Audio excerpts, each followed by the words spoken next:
Hello, hello, hello. Test 1, 2. Yep. Jet B हाँ अभी नहीं कर सकते बिकॉज गेस्ट है मैं उनको बोलता हूँ So,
Hello, everyone. How are you doing? So, my name is Treme, and before we start with our session, we have some notes. So, closing caption is available on your personal device for all sessions. Scan the QR code for this room and follow the on-screen prompt to begin receiving caption. So, without further ado, we'll start our session with our speaker. With our first speaker is Kazuko Kaneuchi. She is an active member of the WordPress community, also known as Wapuu Moms. She brings a unique voice to WordPress. She continues to inspire others through her dedication. Her contribution brings Wapuu to life on the 12th of August, 2011. And she will be here to thank everyone who loves Wapuu. So please welcome Kazuko Kaneuchi on stage. Give her a round of applause.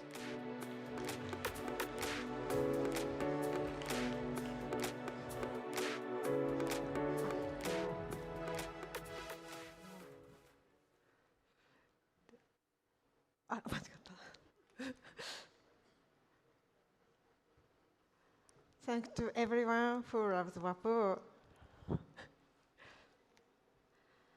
Hello, everyone. I'm Kazuko Kaneuchi. Thank you. I'm a UI designer from Fukuoka, Japan. But you might know me as a designer of Wapuu. Thank you. I travel a long way from Fukuoka to Mumbai to see you all today.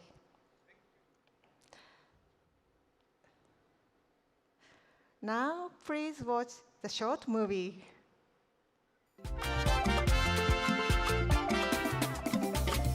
My people see Wapuu, oh. You know they alone. You get your crew from Niger to Yankee. We are with you. Wapuu, you're not alone. Friends there for you all over the world. Adventures they wait. Oh yeah, let's go. Adventures they wait. Oh yeah, let's go. Thank you.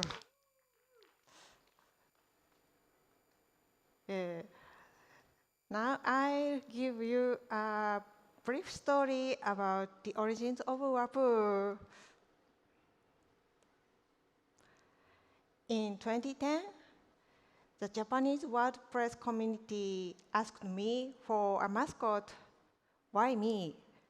Because I was recommended by community members in Fukuoka. One of the people who recommended me was Mr. Miyoshi. He is also the speaker of this WordCamp Asia 2026. Mr. Miyoshi. Next day, he will speak. At that time, I was too nervous. I'm not an engineer. I can write code. I thought, how can I give back to WordPress? Then I realized I can contribute through design. Making a character is my way of saying thank you to the community. You can see my early sketches here. Some are cats, some are even otters.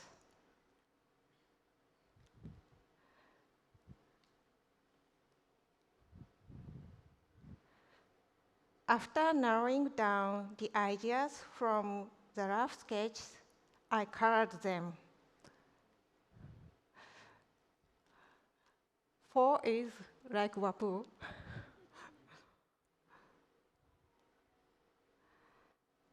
Finally, on February 19th, 2011, at WordCamp Fukuoka 2011. Official Japanese mascot was born in Fukuoka, Japan, but it was no name, later named Wapuu.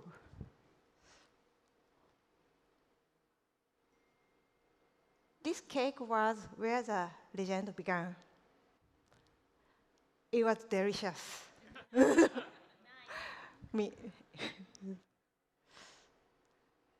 At first, it was just one Wapuu.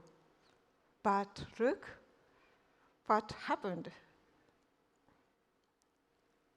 Japan. Wapuu, Wapuu, Wapuu. Local Wapuus were born all over Japan. Then,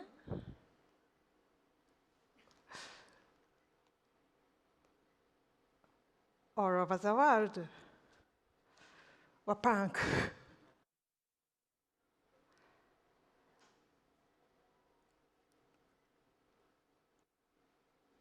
Wapuu, Wapuu, many Wapuu.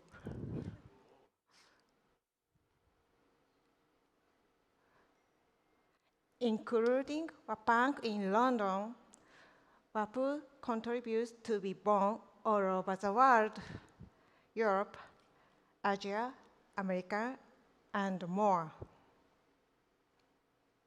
Of course, India. India, Wapuu. Many, many Wapuu. Thank you. Wapuu's costume is elaborate and beautiful. Apu and Amu are cute as they face each other like twins.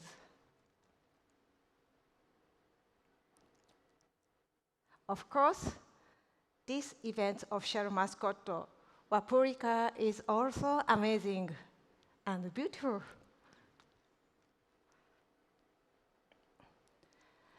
I never imagined this. You took my design, added your culture, and gave it new life.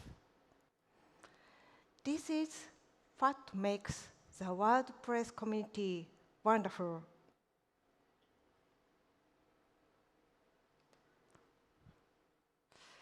I think it's a chain of gratitude. Thank you, local creators. Thank you, community members.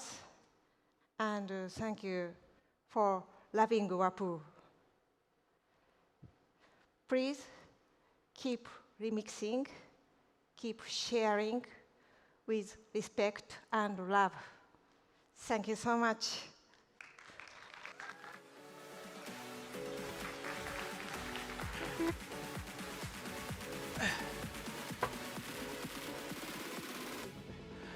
And thank you for your contribution. And here's a small token of appreciation. Thank you. Surprise. Thank you so much.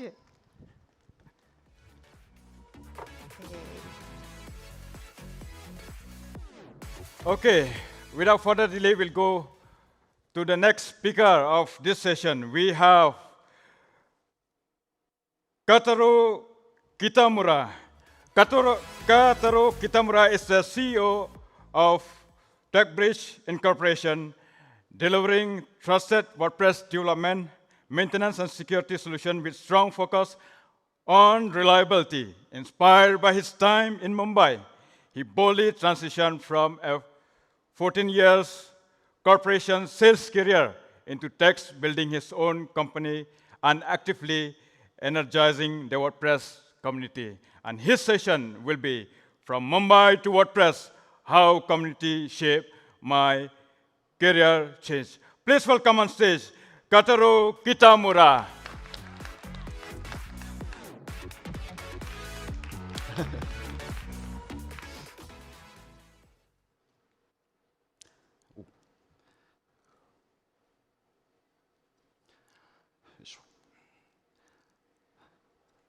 Hello, everyone.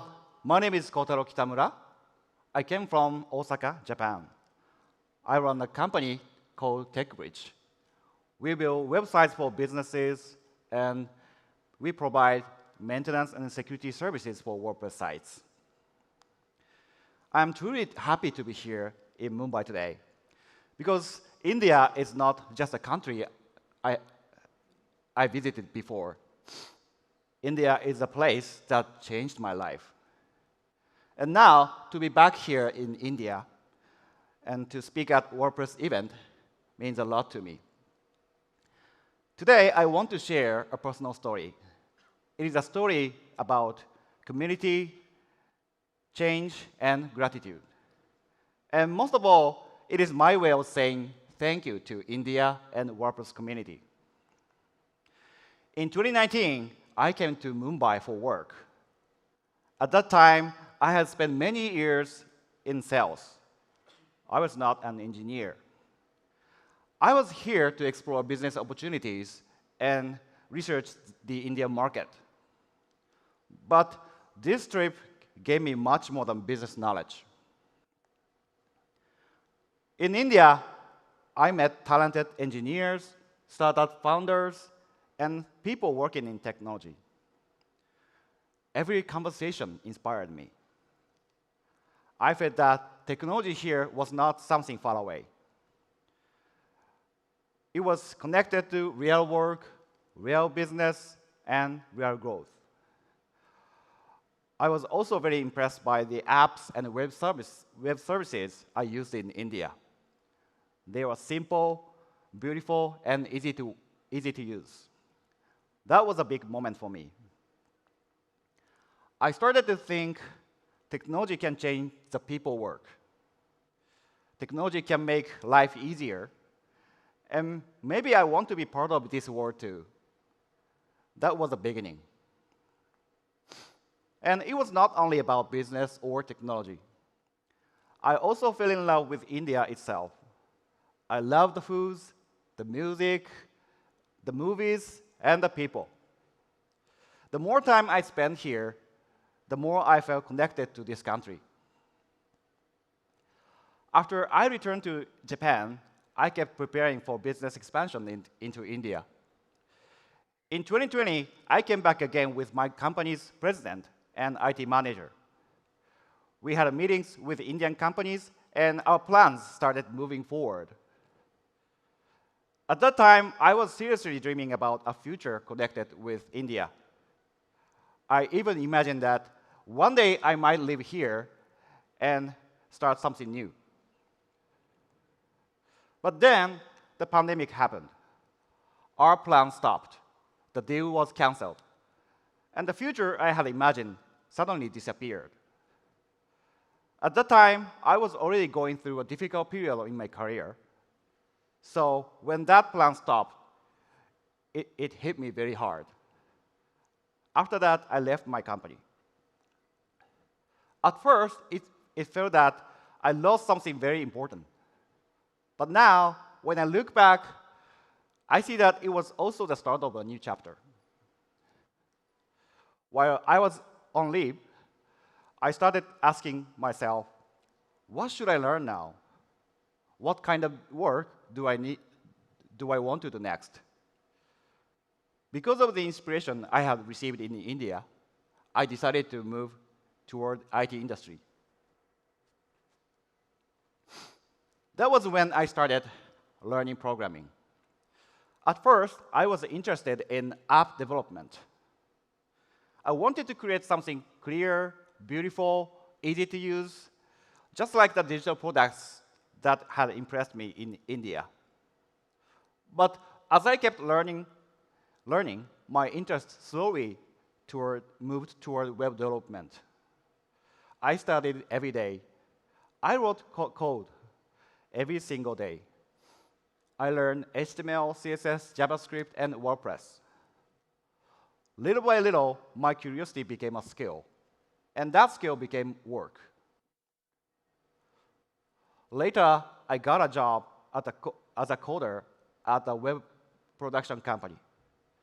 There, I gained practical experience. After that, I also worked as a freelance coder and joined many different projects. I was very grateful for those opportunities. But at the same time, I often felt alone. I was studying alone, I was working alone, and I was worrying alone. I did not always know the latest WordPress updates. I did not always know the best ways to build, maintain, and secure WordPress sites. Sometimes I was not sure if I was doing the things the right way. Then, one day, I met someone from the WordPress community. And that led me to join WordPress Meetup for the first time. That experience became another big turning point in my life. Until then, WordPress had been a tool for my work. But through the community, WordPress became something more. It became a place to learn, a place to connect, and a place to grow. The WordPress community gave me three very important things: knowledge, connections, and confidence. First, it gave me knowledge. By joining the community, I learned about the latest WordPress updates, new ideas, and better ways of working. I learned not only how to build websites, but also how to maintain them more safely and more responsibly. This was very important for me because maintenance and security are a big part of my work today. Second, it gave me connections. I met people who truly love WordPress. Skilled people, generous people, people who keep learning and sharing. Before that, I had been trying to grow on my own. But in the community, I found people I could learn from, talk with, and work with. And third, it gave me confidence. This was very important for me. The knowledge I gained from the community helped me feel more confident with clients. And the connections I made gave me people I could trust. Together, we could solve problems. That confidence changed the way I worked. It helped me grow my business too. The community also changed the kind of work I could do. By working with people from the WordPress community who have skills beyond my own, I was able to take on work that I could never have done alone. That changed my career too. I grew from being a coder to become a director, and eventually I started my own company. So, when I say the WordPress community changed my life, I really mean it. It changed my work, my confidence, and my future. And now, I am standing here at WordCamp Asia in Mumbai, sharing this story with you. If I had never come to India, I might never have entered the IT world. And if I had never found the WordPress community, I might not be here today. So, from the bottom of my heart, thank you so much. India gave me a new direction. The WordPress community helped me build a new life and a career. And now, I have a dream. My dream is to keep growing my business and to give back to WordPress. And I also hope to become a bridge between India and Japan. This is one of the meanings behind my company name, TechBridge. I want to connect people, skills, and opportunities through technology. I do not know exactly how that dream will grow yet, but one day, I hope I can help create more connection and more collaboration between India and Japan. And finally, if there is anyone here today who is thinking about a new challenge, or career change, or joining the WordPress community for the first time, I want to encourage you to take that step. A meetup or WordCamp may give you more than knowledge. It may give you connection, it may give you confidence, and it may even give you a new direction in life. At least, that is what it gave me. Thank you very much.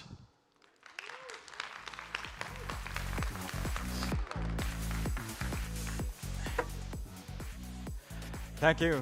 Thank you for the speech and your contribution. Yes, a small token of appreciation.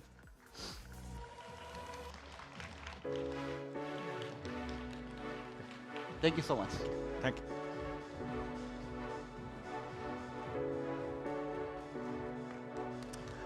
Okay, so we'll have our next speaker, and that is Aviral Mittal. Aviral Mittal is a marketing lead at RTCamp, combining storytelling with hands-on work on advanced WordPress solutions like AI-driven experiences and multi-brand platforms. He also strongly believes in WordPress as a powerful enterprise solution, and he is also a colleague and friend. His session will be how to sell WordPress. Know who you are building for. So please welcome on stage Aviral Mittal. Thanks, Randy. Yeah. Thanks, Remy. Hello, everyone. I am Aviral Mittal. I'm the CMO at RTCamp, and I have a perspective to share today on how to sell WordPress. Let's get right into it. I want you to picture a scenario that I'm sure almost every person here might have experienced, increasingly so. You're sitting across from a prospective client, or maybe on a Zoom call. They've been doing their research. And by research, I mean they've been talking to vendors and platforms. They've been reading tech blogs and lurking on LinkedIn. They come to you swimming in a soup of buzzwords. They're asking if they need a headless architecture. They want to know if they should be on a DXP. They're trying to make sense of terms like Jamstack, static site generators, serverless, React, Vue, Angular, and what have you. They're being told that they need the absolute latest bleeding-edge tech stack. There is fear of missing out. They feel like their competitors are out there building a spaceship, and they would rather not fall behind, of course. And into this environment of confusion, FOMO, and the desperate need to have the greatest and the latest, you look them in the eye and say, we should use WordPress. And right there, the energy in the room shifts. You are not the expert guiding them anymore. You are just one option among many. They've been to Twitter or Reddit, and they see tech bros shilling their modern frameworks. They see the same old jokes. WordPress is old. It's built on outdated PHP. It is bloated. And my favorite, WordPress is dead. Yet again. WordPress has been declared dead more times than a comic book villain. And as WordPress professionals, our natural instinct is to get defensive. We try to fight back on their terms. We start talking about the REST API. We talk about how Gutenberg is built on React. We talk about how WordPress is modernizing and how we can actually build a decoupled, headless WordPress site for them. The problem is, by going into this conversation, we try to play on the turf of these fancy architectures and frameworks. Even when we are 100% right that WordPress has been evolving as a platform for the past 20+ years, we play defense and many a times even lose the pitch. Because we are arguing about the engine when the client really just needs to know how to drive the car. So my advice to everyone in this room today is simple. Stop selling WordPress. Now, before the security kicks me out of this WordCamp stage, I don't mean stop using WordPress. I mean stop selling WordPress as a technology. The next time you have a client wondering about microservice architecture and unified code bases, I want you to pause the technical conversation entirely. I want you to look at them and ask, who is actually going to publish on this site? Just ask them, who does the SEO? Who sets up the content? How does a piece of content go from a draft to a live page? Who is building the landing pages for your marketing campaigns? Are these people software engineers, or are they non-technical marketers, editors, and creators? If the answer is yes, our daily publishers are all engineers, sure. Let them choose whatever stack they like. Let them build a Jamstack site. Let them push markdown files through Git repositories. Let them have their fun. However, 99% of the time, that is not the answer. The site is going to be managed by a marketing team, usually a non-technical marketing team. So you ask the client, do you want your marketing team to be able to publish blogs on their own? Do you want them to spin up landing pages on their own without creating a ticket? Do you want them to manage their own SEO, metadata, update the brand messaging, and move quickly? Because if the answer is yes, then we need to talk about their daily reality. How important is a unified code base for a marketing director who just needs to fix a typo on the homepage before a campaign goes live? How important is a decoupled architecture to an SEO specialist who just needs to optimize headers and schema markup? It is not. It doesn't matter to them. And yet, even when these technical considerations are completely irrelevant to the actual human beings who will live in the site day in and day out, these are the parameters on which organizations are being asked to choose their platforms. They're being asked to choose a CMS based on how fun it is for developers to build rather than how easy it is for the marketing folks to run campaigns. I'm asking you to lean heavily into WordPress's time-tested, unique advantages. There is a reason this platform dominates more than 40% of the web, and it's not because people were forced into using it. It is because of the user experience of the non-technical operators. The real advantage of WordPress, even with the advent of all these modern frameworks, architectures, and super expensive DXPs, is autonomy. It is a fact that a marketing coordinator can log into a familiar dashboard on a busy day, set up a draft intuitively, drag in an image, add a block, check their SEO score, and just hit publish. And when they hit publish, they don't feel like they just initiated a rocket launch sequence. They don't have to wait 15 minutes for a site rebuild to trigger on a server somewhere just to see if their image aligned correctly. They just do their job. When you sell WordPress, you are not selling PHP or MySQL. You are selling speed to market. You are selling marketing autonomy. You are selling peace of mind. I want to close with a concept from one of my favorite marketers, Rory Sutherland. He talks about the domain fallacy. Imagine a high-end hotel with a human doorman. A highly logical agency or engineer comes in and says, this is incredibly inefficient. We can replace this doorman with an automatic sliding door. It is cheaper. It uses modern technology. it opens faster, and it has fewer moving parts. So they fire the doorman and install the automatic door. Technically, the engineer optimized the door, but they completely reduced the function of a human doorman to just opening the door. They misunderstood what the doorman did. The doorman was not just a manual door opening mechanism.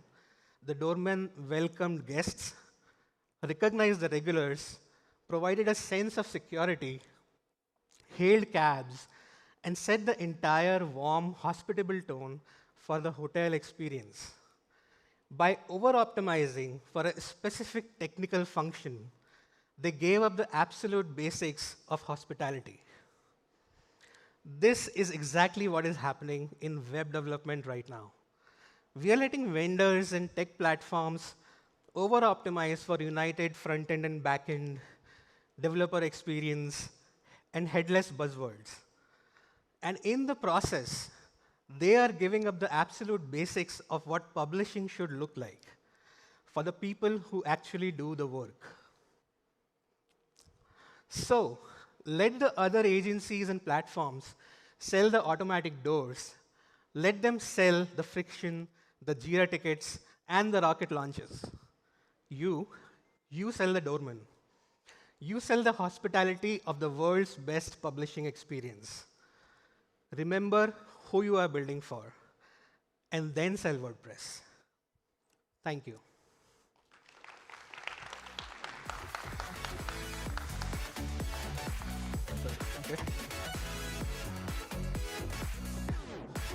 Thank you, Aviral, for the speech.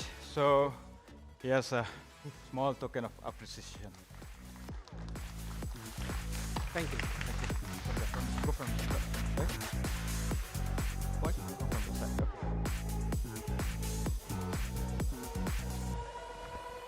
You can do it.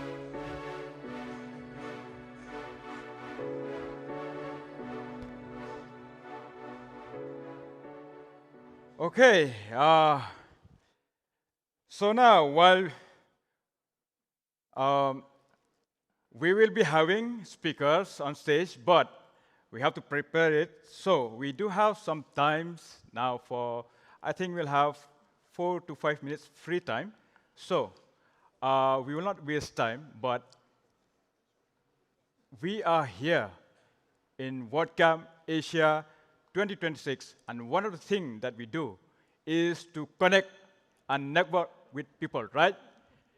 And especially, we connect with people that we haven't known before.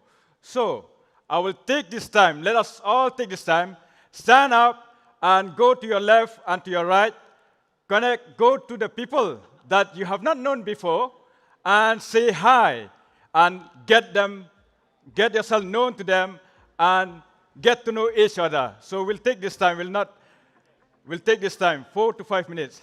Come on, let's all take the time to connect with each other, especially to the one that we are not known yet.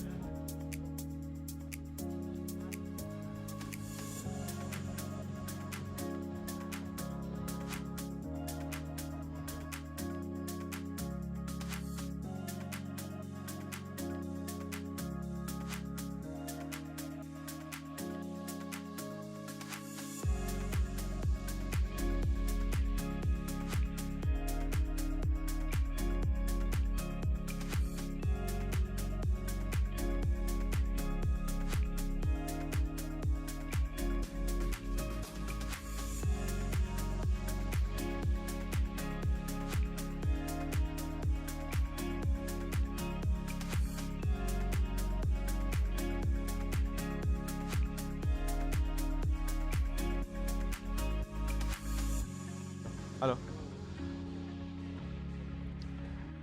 So we'll be starting soon, so use this opportunity to connect with each other, and we will have our speaker on stage shortly.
Good afternoon, everyone. I hope you all are doing great and having an amazing experience here. Also, to all the participants, all the attendees, everyone, I request you to please come forward because we have the seat here. Please come to the front, don't shy, and we will begin our next session. I am Yurika Kisi, a developer and creator from Nepal, and I will be your MC for the next few sessions of the day. Also, a few reminders to you. Closed captioning is available on your personal device for all the session. Scan the QR code of this room and follow the on-screen prompts to begin receiving captions. Ladies and gentlemen, as WordPress continues to empower people across the globe, education plays a vital role in making the platform more accessible, inclusive, and impactful for the communities everywhere. In the next session, we will be hearing a lot about how WordPress bridges the gap between classroom and the real-world contribution. To dive deeper into the conversation, we have an incredible lineup of panelists with diverse experience and insight. Ladies and gentlemen, we now move into the panel discussion on the topic Education Initiative in the WordPress Ecosystem. Guiding the discussion, we have our moderator, Raitis Savalis. Talking about our moderator, he is a product leader with 10 years of experience in WordPress focused on B2B and B2C solution, including WP Bakery. Please allow me to welcome our moderator, Raitis Savalis, along with the panelists, Anand Upadhyaya and Maciej Pilarski. Let's welcome them with a big round of applause. All the best.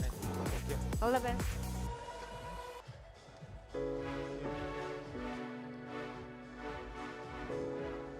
Okay. So, hi everyone. For the next 40 minutes, you will be hearing a lot about education, yes? And yes, first, let's talk about our panelists. Maybe you can introduce yourself and tell audience how you got into WordPress. I'm sure there's a beautiful story behind it. You can also touch a bit of an education side. Anand? Yeah. So hello everyone. So thanks for moderating this panel at this, and I'm very glad to be here. My name is Anand Upadhyaya, and I am a founder of WP Vibes, a plugin development company. And apart from them, I'm very much passionate about the community and the education as well. And that's how I got into WordPress Campus Connect, credits, and all these education initiative program. I'm very passionate about this. And I started the first ever WordPress Campus Connect 2024, and since then, I'm contributing a lot towards the community building. I started WordPress using WordPress in 2010. It's simple. I joined the company after completing my education, and I was introduced to WordPress. So that's how I got into it. And after that, I started my own plugin development company in 2017. And that's like an amazing story. I can share sometime else how I got into plugin from agencies. So yeah, that's about me. Okay. Thanks for having me. My name is Maciej. I currently work for Automatic on the WordPress.org site, where I'm responsible for growing the WordPress educational initiatives, in particular WordPress credits.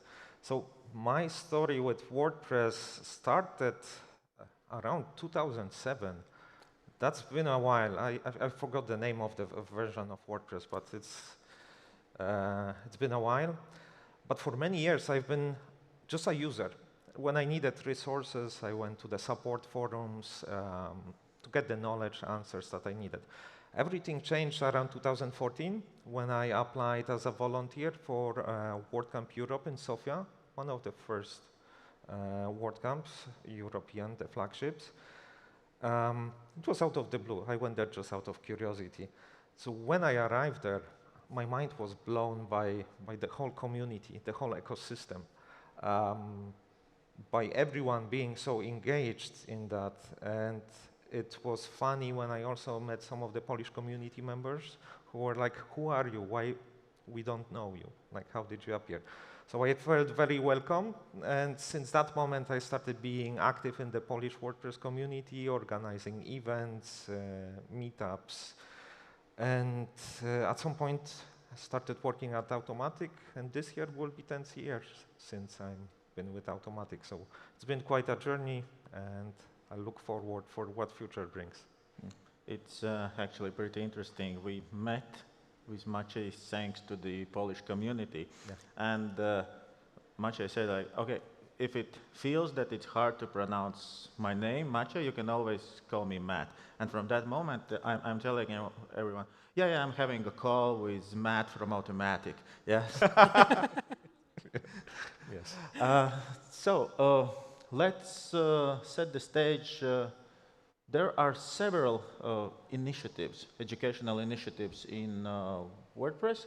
So maybe you can explain briefly, like name them, and then we will dive deeper. Yeah. So like there are multiple initiatives going on. So couple of them I will explain, and then I will pass the mic to Matt. So first one is the WordPress Campus Connect. So this started in 2024 when I, particularly with my local community member from Ajmer, that's India, we started an event that was not at the time an official event format, but it was like a WordPress is an option for like apply for events where you can experiment with different initiatives, different ideas. So we applied for WP Campus Connect, and we connected. In that format, we connect with multiple campuses. It's educational campuses, like in colleges, universities. And then we go to their campus when we introduce WordPress to their students. So it's not like a WordCamp kind of format where we are asking students to come to a place and learn about WordPress. So instead of that, we are going to their campus and telling them about like what is WordPress, what are the career opportunities. The whole goal is to like bridge the gap between the WordPress community and academics. So sometimes I personally feel that what would I have got into WordPress when I was in student life? So similarly, I want to like figure out like how we can introduce WordPress to the early stage in their life so they can understand the career opportunities that comes in the WordPress ecosystem. Because WordPress is not just like a developer kind of thing. We have vast career opportunity, whether you're a coder, non-coder, creative person, like design person, content creator. So there are vast opportunity. So that's how we started WordPress Campus Connect. And after that, we like the initial edition of this response of initial edition was amazing. And this idea was pitched to the higher leadership, and they like, if you have attended the morning session of Mary, like she mentioned a lot about the WordPress Campus Connect and credits and student club program. So that's how like it's almost a year. All this conversation started in the April last year when I working with Destiny, and we introduced it as an official event format. So now just like we have WordCamp and Do Action, we have another event format, WordPress Campus Connect. So you can apply to that event and organize in a campus and connect that campus to a WordPress community. And after this initiative, another idea came is student clubs. Because like we are going to a university or a campus once in a year and organizing a Campus Connect event. So it sparks ray of like hope for students, like this is something amazing that is coming, but how to continue that momentum. So from that, the idea came about the student club. And so it's like if you have been to the WordPress meetup, it's like a meetup group within the campus. And it is run by students. They are leading the student club, and they are running the student club. Students are joining, and they are like, it's kind of a group study, you can say. So they are learning from the other different resources, and they are sharing their learning to their other students. So that's another initiative, a student club. So apart from that, there is another amazing initiative. So Matt will explain more about it. Yeah, so the final initiative is WordPress Credits, which is the contribution-based program by the WordPress Foundation for higher education students. So the program started in 2005 at the University of Pisa, where Isota Pereira introduced it. What is interesting, it started with a university that was focused on humanities studies, so it wasn't IT, which just proves that pretty much anyone can get involved into that, the WordPress ecosystem, not only IT people, developers. So at this point, the program grew to 18 universities globally. It basically allows students to have an internship in the WordPress Foundation. we have two versions of the program. One is 150 hours, and the second one we've recently introduced is 50 hours.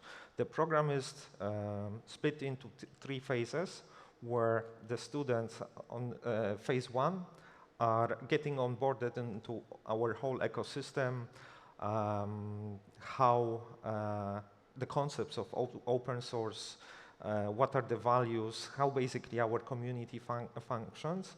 Then on the second stage, they work on a contribution project. They pick any field that they feel comfortable with. Pretty much all those areas of contributions are the ones that are listed at make@wordpress.org. So during the project phase, the students are connected with mentors from the WordPress community. The mentors are vetted by us, the WordPress credits program, so we are sure that those are actual people with community background who will teach the students the best practices around the community. And at the end, the final phase 3 is wrapping up the project, where students create a presentation of their achievement, what they do to share the goals and successes. They receive a certificate from the WordPress Foundation signed by Matt himself, and they are ready to contribute to our ecosystem. The goal of the program is not to just complete the program and leave the community. We would love those students to remain in the community and be the future of the project, shape the future of the project, because it's all about like bringing new people to our ecosystem. Yeah, I like how Anand said, it's instead of asking students to come, we are going to students. Mm-hmm. And I have plenty of questions already from what I heard, guys.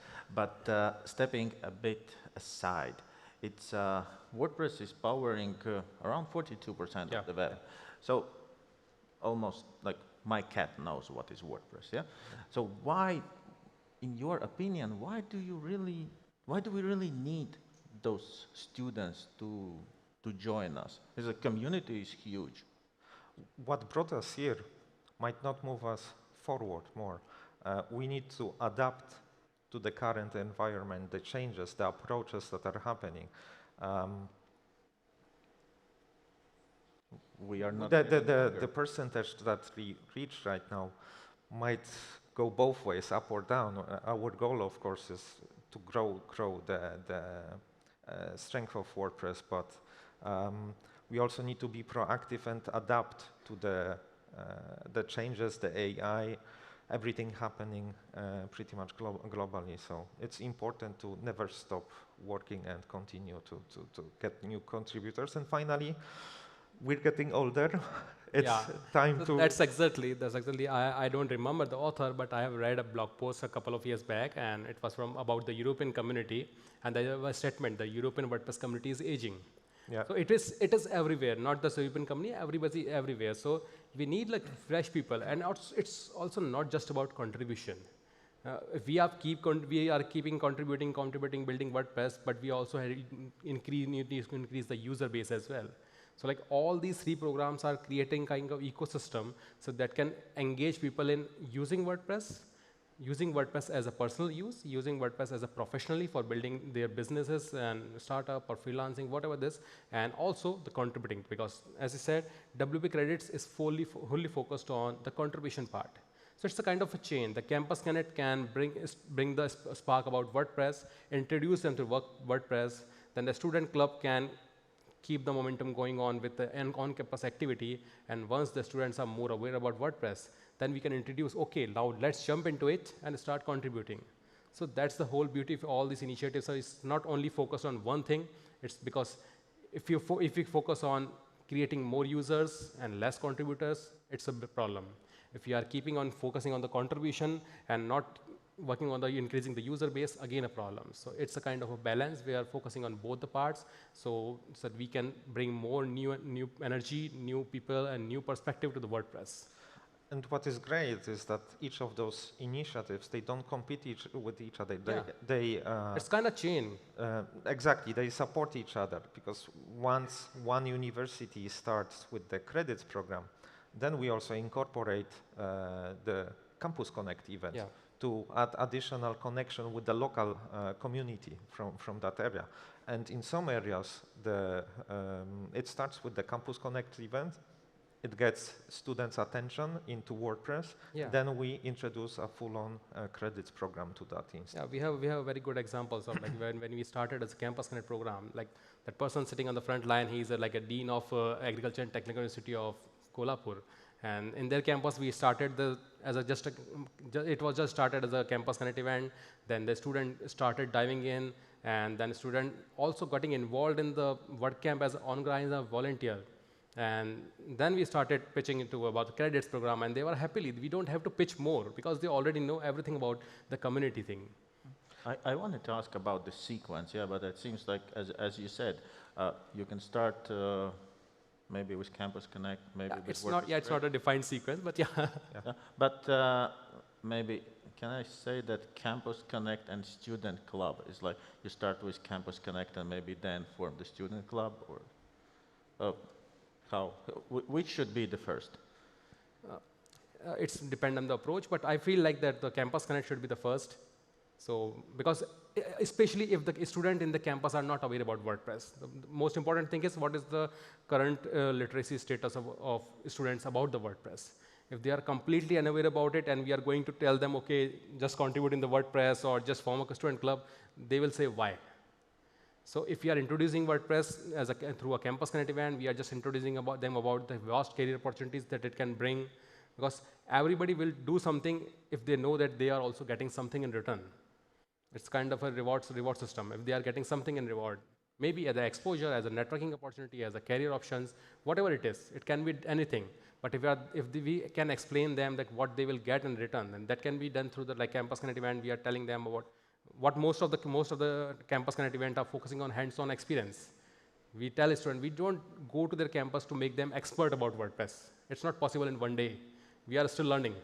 So what we do is we just give them exposure to WordPress. So give them a sense of accomplishment that this is a tool, amazing tool that we can use and build something big. So in one day, we just give them that kind of sense, and after that, and we all don't expect, like we have 100 students sitting on the Campus Connect workshop. We don't expect all the 100 to be like joining the WordPress community. But even if 10 or 20 are converting into joining the WordPress community, and that's a big accomplishment for us. And I would also add to that it's not only about WordPress, because the amount of skills that students learn as part of those programs, growing global communities, working in a multicultural environment, working remotely, those are those additional benefits that are part of the program. And it's also very valuable for the institution itself because it allows them to teach the students actual skills that they will be pretty much able to use immediately on the market. And with the credits program, or their progress is stored in the WordPress.org profile. So if in the future they would like to, for example, apply to any WordPress ecosystem company, that company, the future employer, will be able to check the track of the contributions. So this works, it secures basically the future for the students. You touched an important part. So the question is, of course, from the student perspective, why should I join, Campus Connect or WordPress credits or form the student club? So as we already heard, so that's a bit of networking experience, actually acquiring skills. So what else? What are the more benefits for the students? So it's not only about, like, when we are talking about WordPress Campus Connect or WP credits and everything, it's not only about learning WordPress. Because we all know, like, when we are building a website using WordPress, a lot of components are involved. So through these internal activities, they get to learn a lot more about other things as well. It's like, if you are working on WordPress, you are building a website using WordPress, you will touch the SEO as well. You will touch the UI UX as well. If you are working on the programming, you will learn the skills of GitHub. Even by contributing, you learn a lot of things. how a big project is managed. I started contributing to documentation a couple of years ago, and I realized that GitHub can be used as for managing the project as well. I have always used it as like a version control system. So you never know what kind of knowledge you will get from when you are interacting with any team, any community. And the most important thing, like from the WP credits, the initial phase was just kind of self-learning system where they are given some kind of courses on the Learn WordPress and they are learning from them. But after that, we introduced them to the multiple teams based on their skill, their interests, as a mentors guide them to select a team. And after that, when they are started contributing to a particular team, they interact with a lot of people from the global community. So that is also a big opportunity that you cannot get if you are just sitting in your classroom or university and just surrounding by your friends and faculties. So sometimes you have to like look at the broad horizon to gain some bigger perspective. And there are many companies involved in building WordPress. Yeah. So as a student, you actually gain the knowledge, like you see how things work within the community and how they work within certain companies. Yeah. So that's an amazing experience that probably none of the alternative internships can offer. Yeah. Plus, there are companies who actually support the credits project. We got like WP Bakery, who offer services or tools for the students as part of the internship. So it's not only, like you've mentioned, WordPress, but also the students have an opportunity to learn about additional tools that they can use in the future that are part of this setup that we provide them to get started. Yeah. You touched the business point of view. All the educational programs are relatively new. So what businesses within WordPress can do for you? How businesses can get involved actually? What support do you need? So you can provide us with tools, plugins, or hosting. Those are the two options that the students will, as part of their contribution, they are going to build a website where they document the whole progress. So for that, they can use the hosting infrastructure provided by the sponsors of the plugin.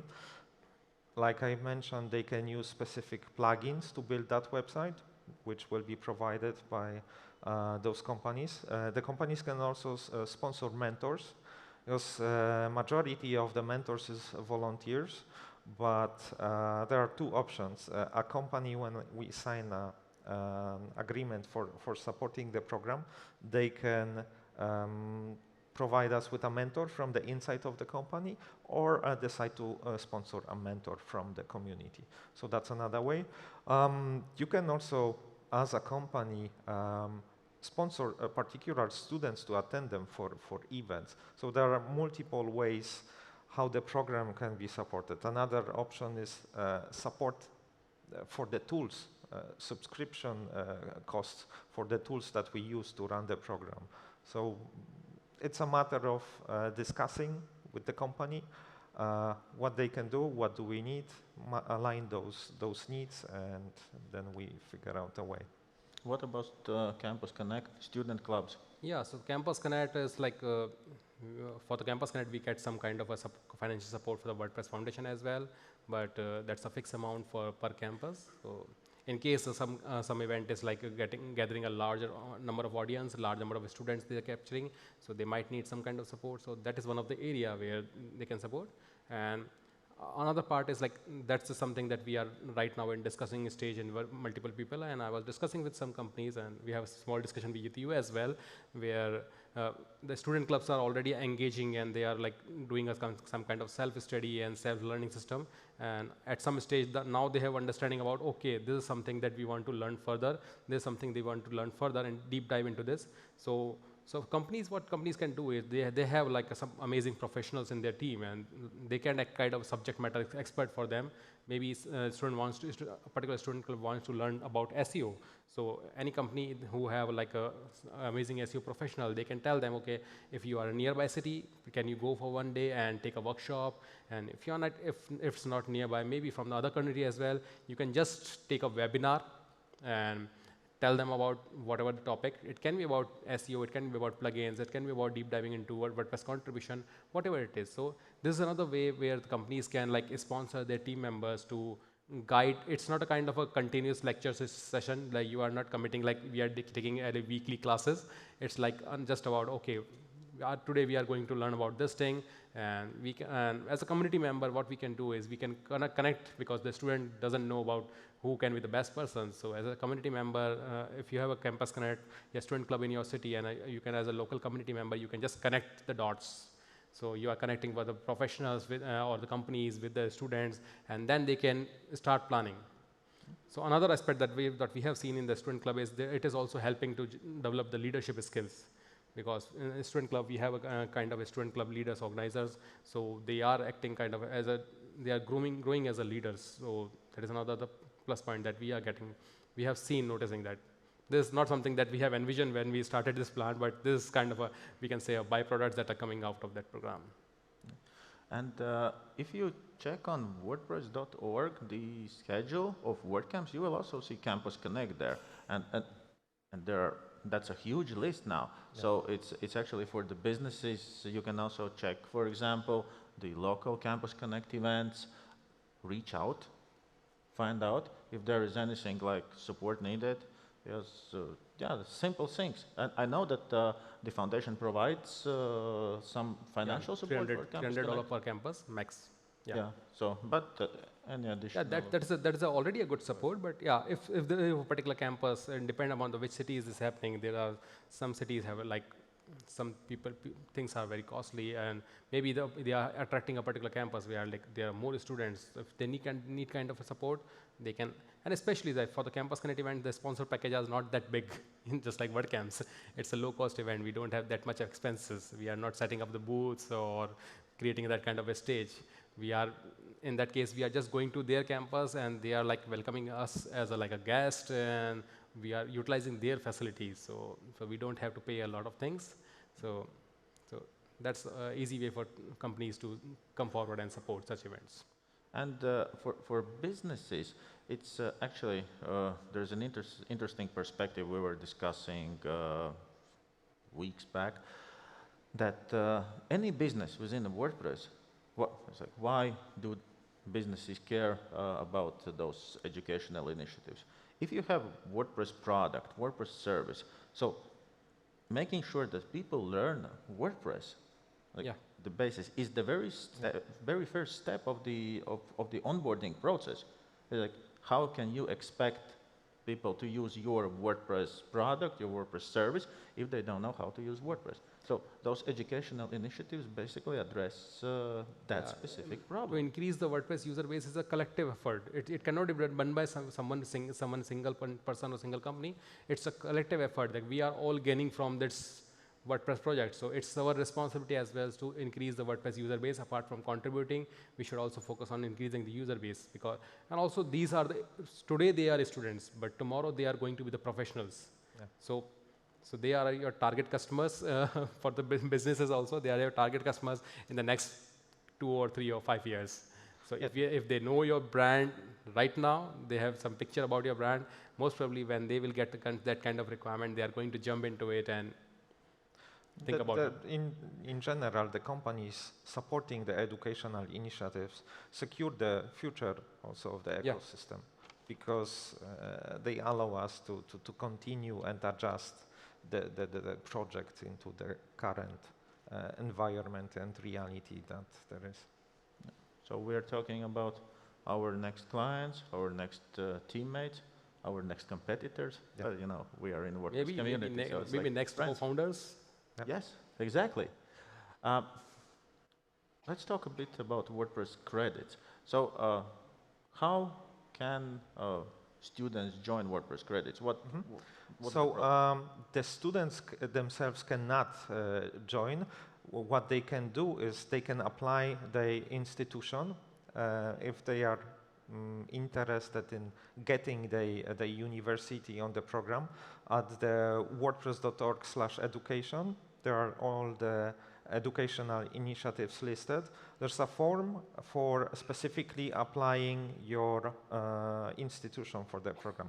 Another way is to reach out one of the program admins, like me, for example. Feel free to get in touch with me after this panel, and I will be happy to explain all your details, where we will contact that particular institution in the name of the students and share with them that the students are interested in those programs. We are also proactively reaching out to institutions, but what works most is if the community members are, for example, on working for a particular educational institutions, like for example in case of Raitis, who works at the University of Riga, who's also part of the credits program, they can introduce the university into those initiatives, and then we sign an agreement and collaborate and introduce the credits program into the university curriculum.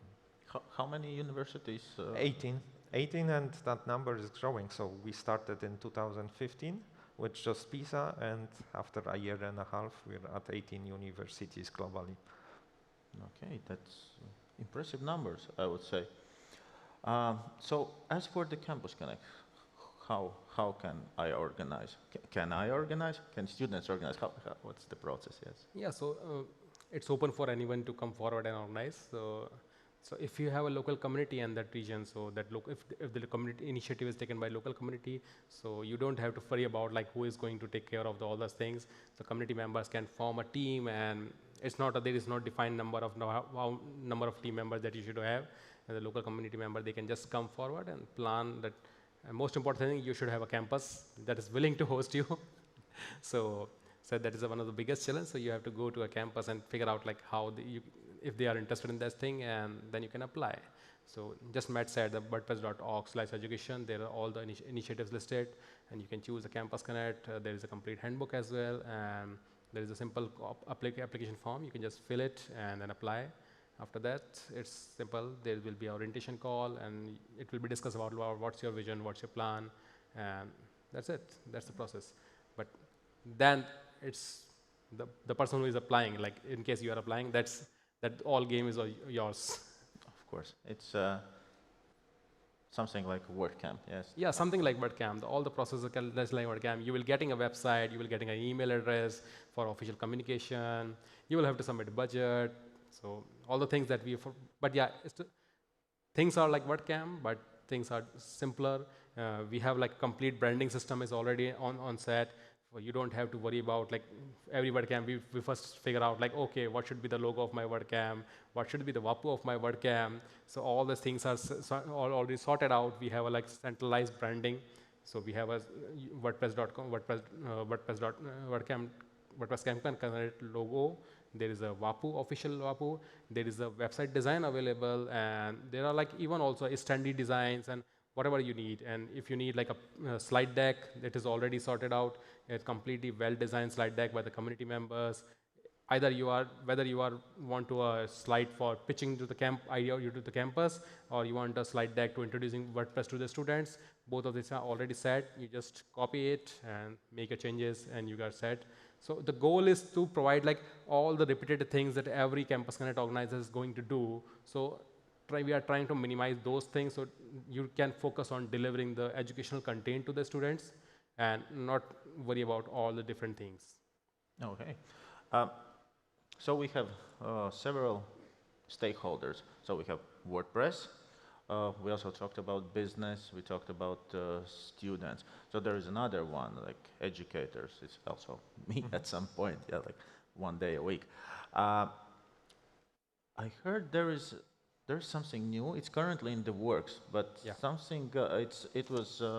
Let me check. The correct name was WordPress Facilitator Training Program. Yeah. Is it something related to the educators? Yeah, that's right. That's right. When we started working on it, we were using the term train the trainers. Yeah. So later on, we came to that. This is already still in the formulation part. We are working on it, and especially the Destiny. We are missing her today, but she is working on it. And So it's all on because, as you said, like in the whole chain, there is a missing spot right now. We have touched the student, we have touched the community members, businesses, everything, but we have not touched the campus. So we have a specialized program where they can also learn about how they can get involved in this as an educator. Because if we follow the same curriculum for them that you have planned for the students and same for the educators, it's not fair. So we have working on a completely separate program where we will providing a learning material, learning resources for the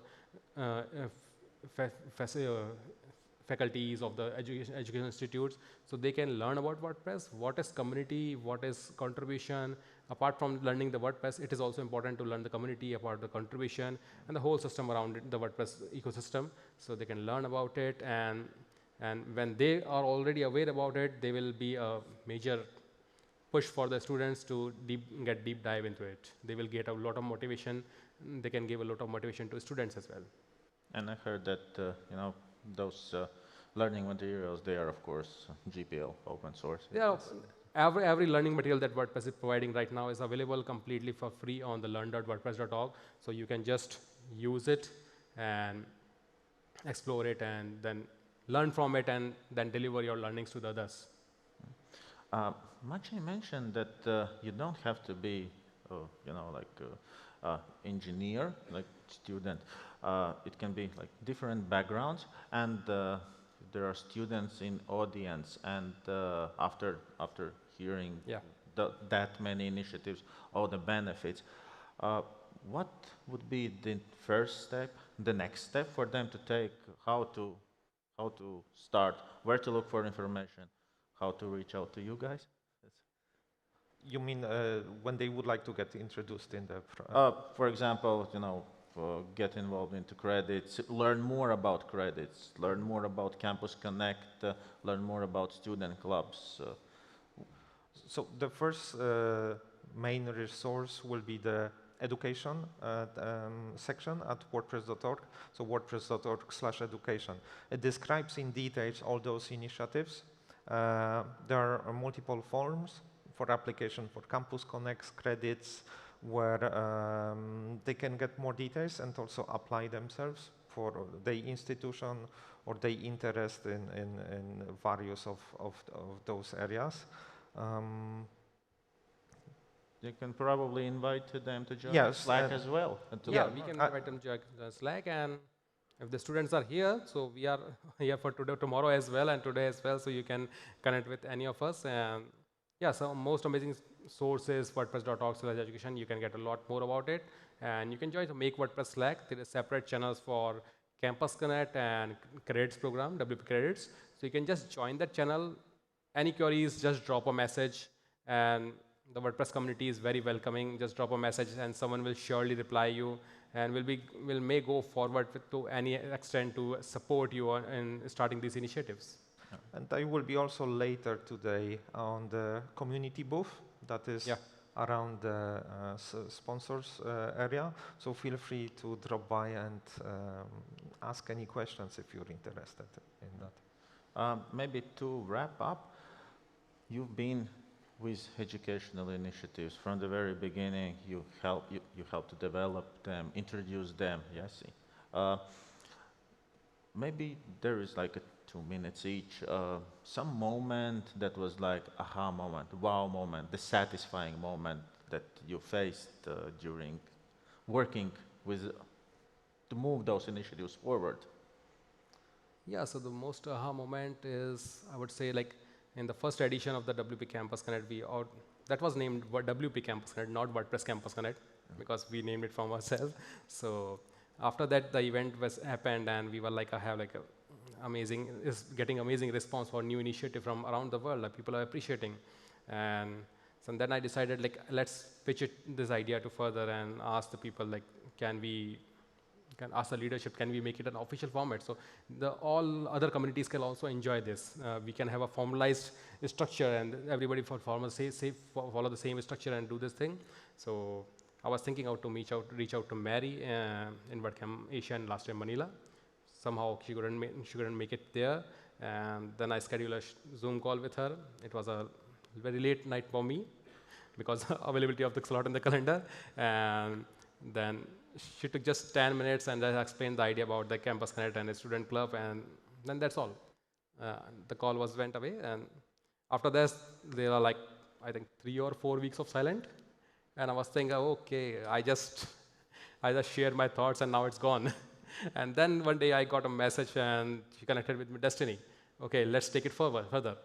And that's the one of the kind of aha moment from this initiative that actually set the milestone for making it a global.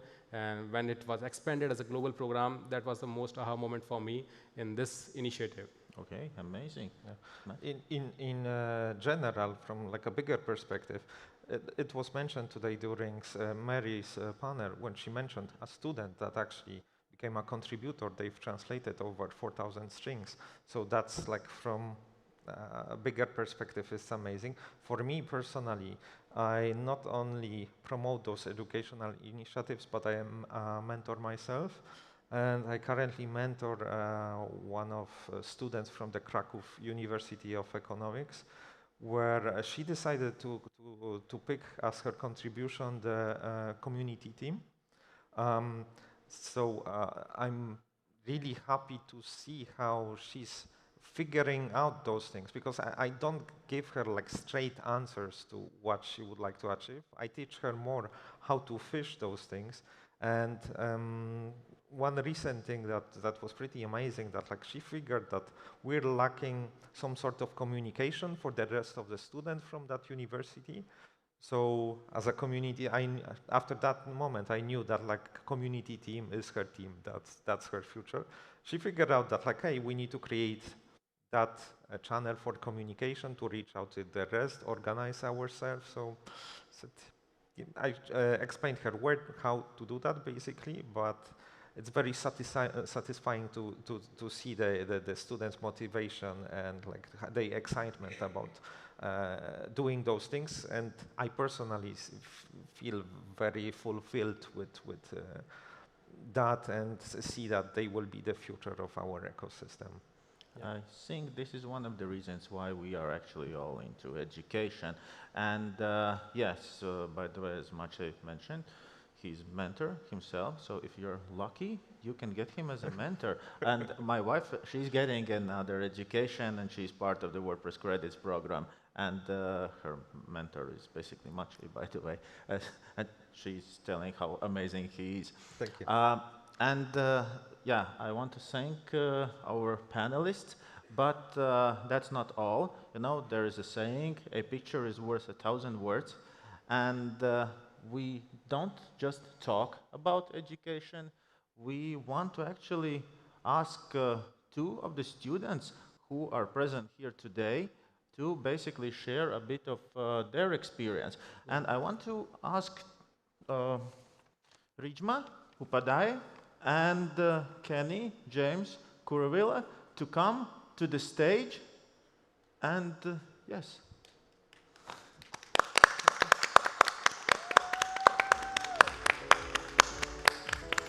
So, yes, thank you for joining. It's a pleasure. So, Rijma, maybe let's start with you. Can you share a bit of your experience with WordPress educational initiatives? You are organizing the student club, right? So, how it all started? Yes. Yeah. Hello, everyone. So, my name is Ridhima Upadhyay, and I am computer science student. I'm also leading the WordPress student club at my college campus. So, firstly, it is a privilege to be here at WordCamp Asia and share my experience with you all. So I'm starting with my journey with WordPress begin with like when a 2-day workshop was conducted in our college by Anand sir and his team. So focusing on WordPress and how to build websites using it. So during this workshop, I developed a strong interest in WordPress, the way it simplifies website creation and make it accessible to beginners really inspired me. So later, when the opportunity came up in our college to become a student club lead for WordPress, I took the initiative and like stepped forward for this. The primary reason behind this decision was my genuine interest in like learning and exploring WordPress further, and also my desire to share this knowledge with others. So during this time, I like conducted some activities. So my first activity is like a basic introductory session, like how WordPress works, and for my juniors and my peers members. So to make the sessions more engaging, and like I organized interactive activities such as quizzes and games. So it helped create a more comfortable learning environment, and increased student participation.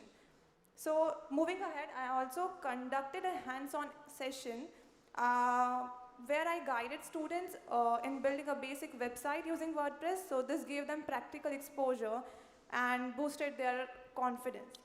So yeah, and gradually I observed that like more students started showing interest and actively engaging in these sessions.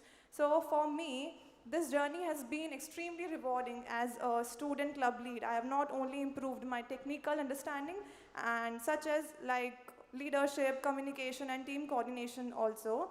So although I'm still at the beginner stage of the WordPress journey, I am highly motivated and like to explore it further and continue improving my skills. And I'm also building a strong community in my college where more students can learn, grow together in this community. So yeah, that's Thank all. you. Thank you. Don't run away. It's also, I have a quick question. What would you recommend to the students that are maybe, they're a bit afraid to start the student club or like try to organize Campus Connect? What would be the first step? Like maybe they can reach out to you for advice. Yeah, they can also reach out to me for advice, and like there is our mentor, Mr. Anand sir, and his team also in Ajmer, Rajasthan, so they can also reach out to us. Okay, hey, thank you. Thank you so much. So, and Kenny, yes, you are also involved in WordPress educational initiatives, a bit different per region, so maybe you can share more information. So, hello all, good afternoon. So my name is Kenny James. I'm studying in Riga Nordic University in Latvia, and I'm studying for business administration. So I came to the WordPress credit program, which is much different from the Campus Connect, unexpectedly a few months ago.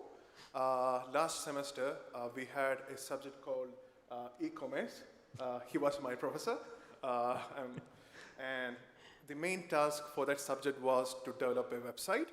And WB Bakery provided us the free page builder, and we could utilize it and we could develop the website.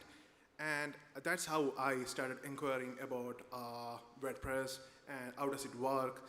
And he introduced me actually about the WordPress. And later to our university, Matt came to introduce about the WordPress credit program. And that's how I applied for this initiative. And once I applied in the later stage, I was introduced to my mentor, Anandu Bade, and it was very supportive to make the process much more easier and smoother. He guided me very well how can I start contributing to the WordPress ecosystem. And to get started, I had to go through some courses. So in the WordPress credit program, we have three level of courses. That is beginner level, intermediate level, and advanced level. So as I was from non-technical background, I chose beginner level. So once you complete the course, you have to select the team where you can contribute. So I chose my team to which I will contribute was the support team because my area of interest was in the support team, and my background also lies into that. And I started contributing in the support team. Also, I want to say I'm also doing my thesis project related to WordPress. So my aim of research is to increase the participants in WordCamp Europe 2026, which is going to conduct in Krakow, Poland. and to how to engage the participants by developing a strategic stakeholder development. And again, Professor Ratis is my supervisor of my thesis. I'm very glad for that. And yeah, and it was really amazing journey. I could meet great people. I could build good connections and friendships, and more importantly, I get to understand the importance of contribution towards the open source projects. So that was about my experience, and thank you very much for giving this opportunity. Thank you. So, yes, it's probably unique. We will have first thesis related to WordPress, actually. Yes. So, thank you, Kenny.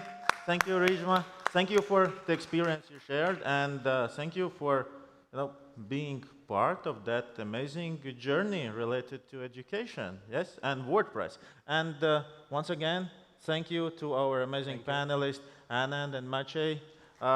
Thank you for the amazing audience, and please come over to our amazing students, to our amazing panelists to learn more about education. Thank you. Thank you.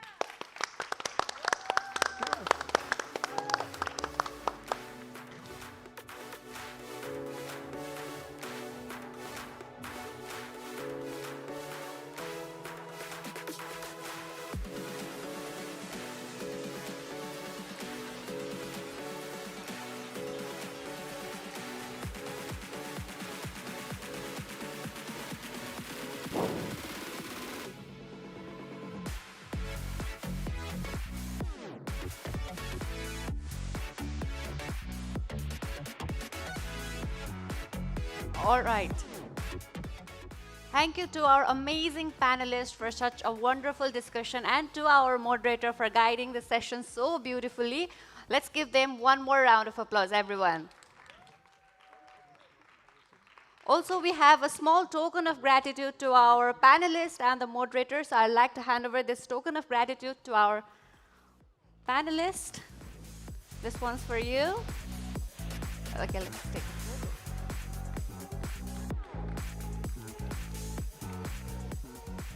There, we give it to our moderator.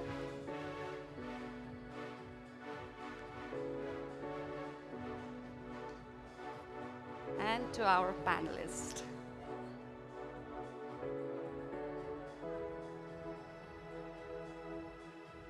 All right, thank you so much to our panelist and moderator.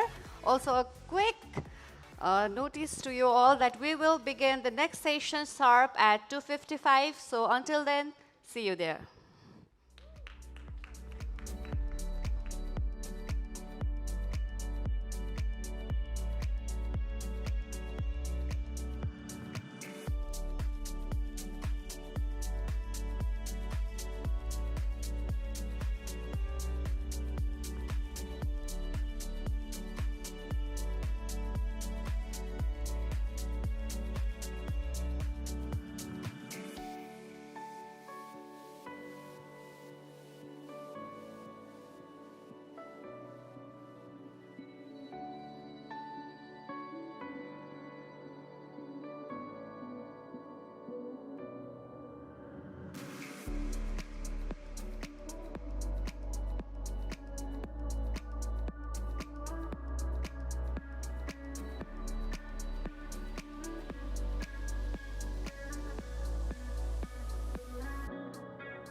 All right.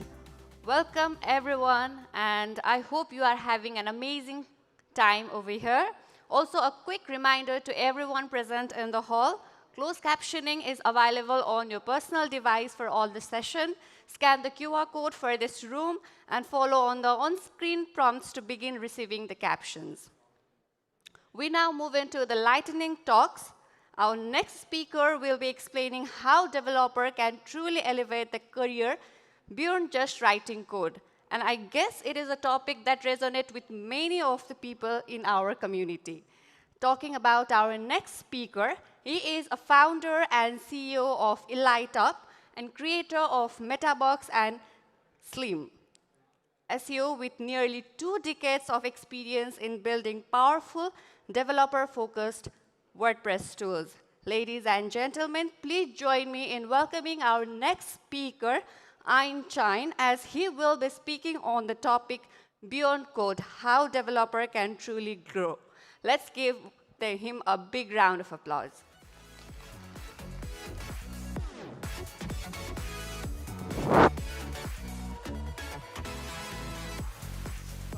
Oh. Hi, everyone.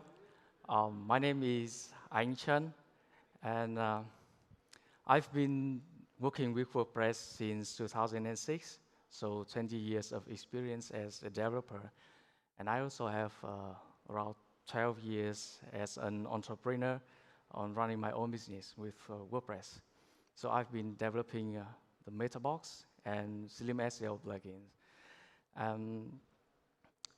Before I begin, may I ask a question? Is there anyone in this room that's not a developer? Please raise your hand. Okay, great. So most of you are developers, and I hope that my talk is useful for you. So as a developer, there is one question that I've been asking myself for a long time. That's how I want myself to be in the next 5 years or 10 years. Will I just coding or doing something else? Or is there any way that I can do or to provide more value to our company or to our users? Or is there any way that I can learn to grow beyond just coding? And you know that we are, as developers, we sit behind the computer all the days. We fix bugs. We develop more features for our products. Maybe it's a theme or a plugin. And sometimes we support users, and we spend a lot of time thinking to build what's to build next. And we keep thinking of building things. But let's pause for a second. Is that enough for us? Like, building things is that the best way to provide value to users? Is that exactly that users need? Or is there something else that we can do for users to help them solve their problems? And I found that the answer is yes. And we actually have a lot of ways to grow, but in my experience, there are 2 main directions that we can grow. The one direction is the vertical direction that comes naturally to developers. Like, we started as junior developers, and we gain a higher position in our organizations. We become a senior developer, and maybe a team lead, maybe a product manager, and maybe Scrum Master, product owner, or even a CTO of our company.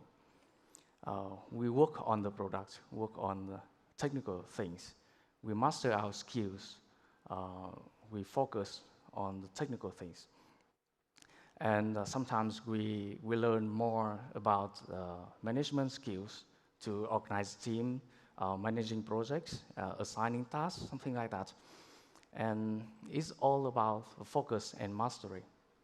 But that's only one way to grow for developers. The other way is where you expand the scope of your ability and expertise. It's not only about code, but something else, like designing, or marketing, or business, finance, or human resource. And I see that a lot not a lot, but very common in the WordPress ecosystem. Like someone release a free theme or free plugin on the WordPress.org, and after a few months, people come in and ask for more features, and they develop more features and start selling the premium version of the theme or plugin. And from the moment that someone sells a premium thing, he becomes a business owner. And he does a lot of things besides just coding. Like he has to find a way to market his product, to do SEO, to write blogs, to set up the help desk, to support users, working with the payments, even hiring more people to join the team to help the products grow and the business grow, and working with finance, pricing, what it should be, something like that. And that's all these things are not code anymore, and he has to learn a lot. It's not about the product side, but it's about the business side. And when we work on the business side, it can give us a little bit more freedom. We can do whatever we want with the products to serve users. Sometimes it can give us more income, probably. Not always, but probably. And sometimes it takes us a lot of time and give us nothing, because the risk of running a business is really high. But on the other side, if we stay on the product side, we are kind of safer. Our position in the organization is some kind of secured. We focus on the technical thing. We have to improving the collaboration between the people in the team or between teams. We improve our management skills, and it's worked best for large organizations. And from my experience, I started as a developer, and then I transformed myself from a developer, pure developer, to a business owner. So I'm kind of lucky man to experience both directions. And I've learned a lot of lessons the hard way that I wish someone told me at the beginning. And I think there are lessons that we can learn, or we can know from the start to avoid some mistakes. And the first thing as a developer that you can try is to step out of the comfort zone, to shifting the mindset from just coding to something else, something related to coding, but it's not coding. For example, the documentation and process. Something like you document or write everything you know into a file or a wiki or a team notes, and also write all the process that you know, you learned, so other people in the team can learn what you already know or understand what you do, so they can repeat that. And it's very important because you can help other people to do the things that you do, and together you grow not just yourself, but the whole team to push forward. And that leads to another lesson that is very important, that try to delegate. There are a lot of times in my career that there are bugs in my products that takes me just 5 minutes to fix. But I didn't do that. Instead of that, I helped my colleague, my teammate, to understand the bug, supported them to fix the bug themselves, and also reviewed their code after the fixing. So it took me like half an hour or even an hour to do all these things. But I changed myself from a pure developer to someone else, like a trainer, a supporter, and a reviewer. And my role shifted from developer to some kind of the collaborator between the people in my team and contribute to the operation of the team and the company so we can grow, we can improve together. And that is very important to your company because we cannot grow alone. We have to grow with our team, with our, even between teams. And that leads to another lesson that I want to share is when you have delegated your task to other people, you have time to think more about what you have to do next. And when you reach to the management position in your organization, even if you reach to the C-level of your organizations, you will realize that there are things you need to do beyond just coding. Something that you need to learn, like designing, to help to presenting your products to users and help them to use your products better. Or even further, transforming the idea to a product and how to bring that product to the real world, to the real users. And even more like strategies to your business, like how to compete in this competition, in this ecosystem, or how to compete with giants, things like that.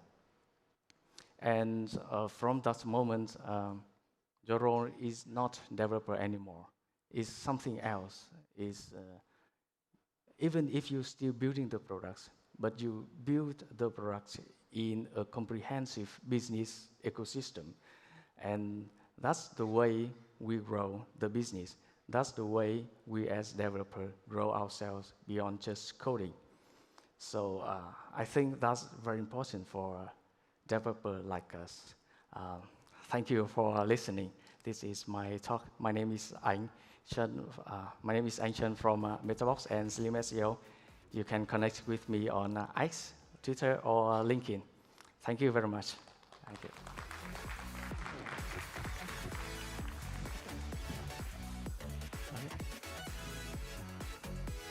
Thank you so much to our speaker, Anh Jain, for the wonderful session. I guess many of us who are not developer could easily relate to your session. And we have a small token of gratitude to you. So we'd like to present it to you. Thank you so much.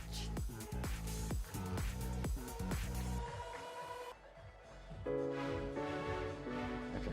Thank you. Thank you. Moving up, we have our next lightning talk. This lightning talk will delve us into the critical aspect of any successful project. Our next speaker will guide us through the best practice for developing robust, bug-free, and user-centric WordPress project. Talking about our next speaker, she is experienced WordPress project lead, focused on delivering scalable user-first solution and guiding team towards clean and reliable code. Ladies and gentlemen, allow me to welcome Sriza Vijayan as she will be presenting on the topic code quality, how to build a bug-free and user-first WordPress project. Let's welcome her with a big round of applause.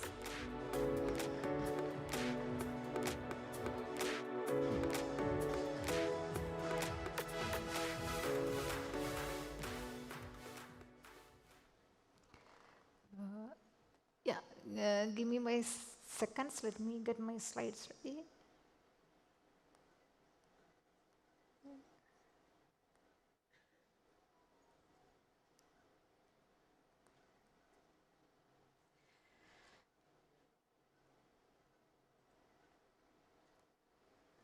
Yes.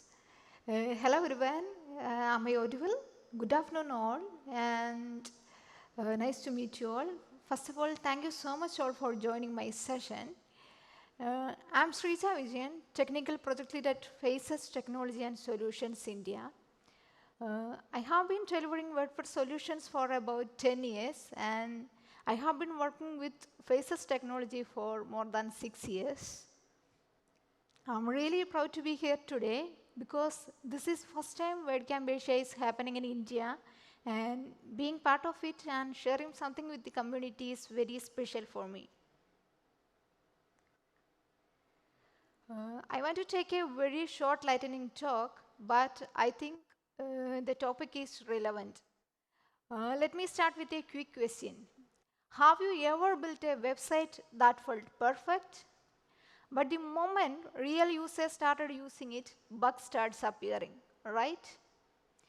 Today, I'm not going to talk something deeply technical. Instead, I want to talk something simple but important for developers, code quality, from a user perspective, because users never see our code. They only experience what we build. Remember, users never see our code. They only experience what we build. What we call quality. We have all know about quality, right?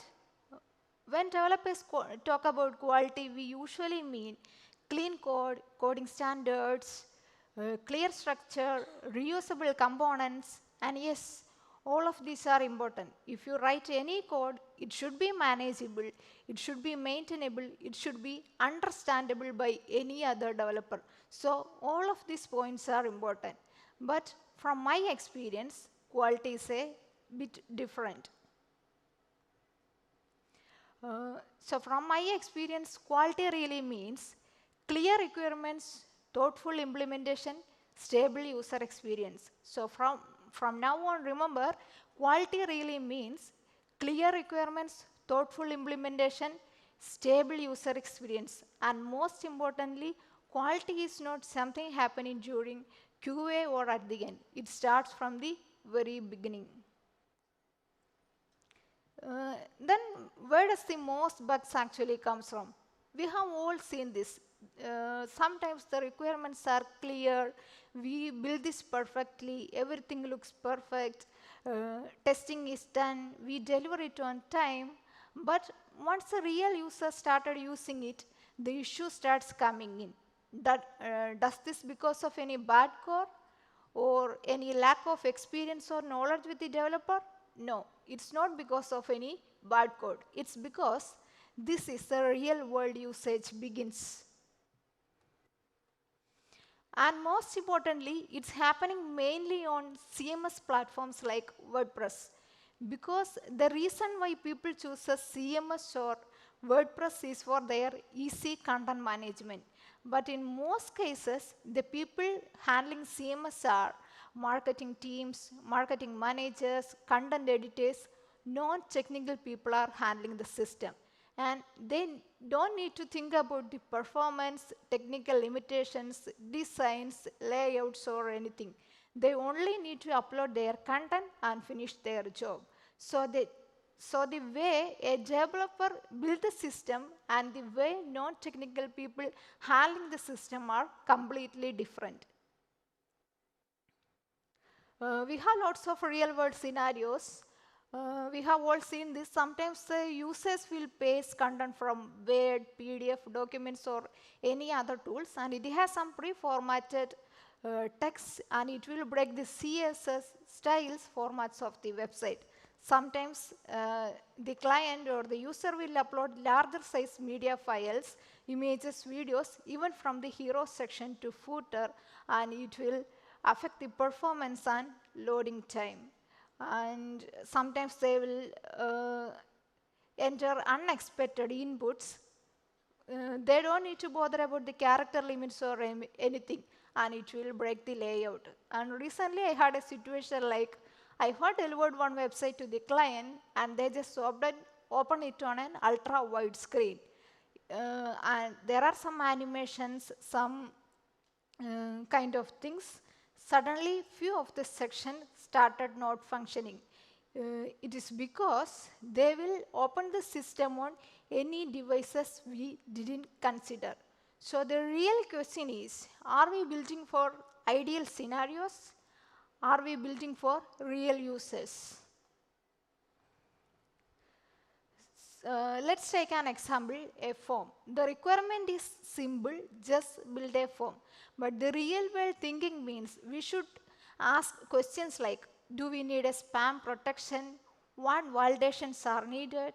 What happens if someone enters wrong data? How we handle the data submissions? Because we are the technical people need to think beyond just writing a code. Have you seen a website that looks beautiful, nice designs, latest design, smooth animation, but what happens if something went wrong? If the search doesn't work, links are broken, the users never remember the design, but they will definitely remember the defect or the frustration. So before building anything, we should always ask, who will use it? How will they use it? What can go wrong? If users can break it, they will. So let me conclude. Bug-free development don't come from clean code alone. It comes from thinking like users, especially non-technical users. Because at the end of the day, no one sees the code and everyone experiences it. So thank you so much, and let's build for real users.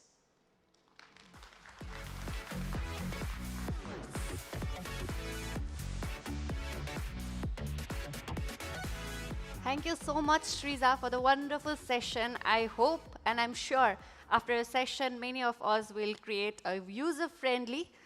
able to create a user-friendly WordPress solution. Thank you so much. We have a token of gratitude to you. Please accept our token of gratitude. Thank you so much.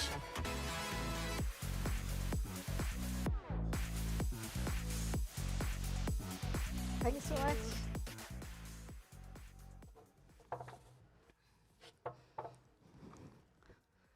To continue and move forward, we are now going to explore the art of creating WordPress experience that stand the test of time.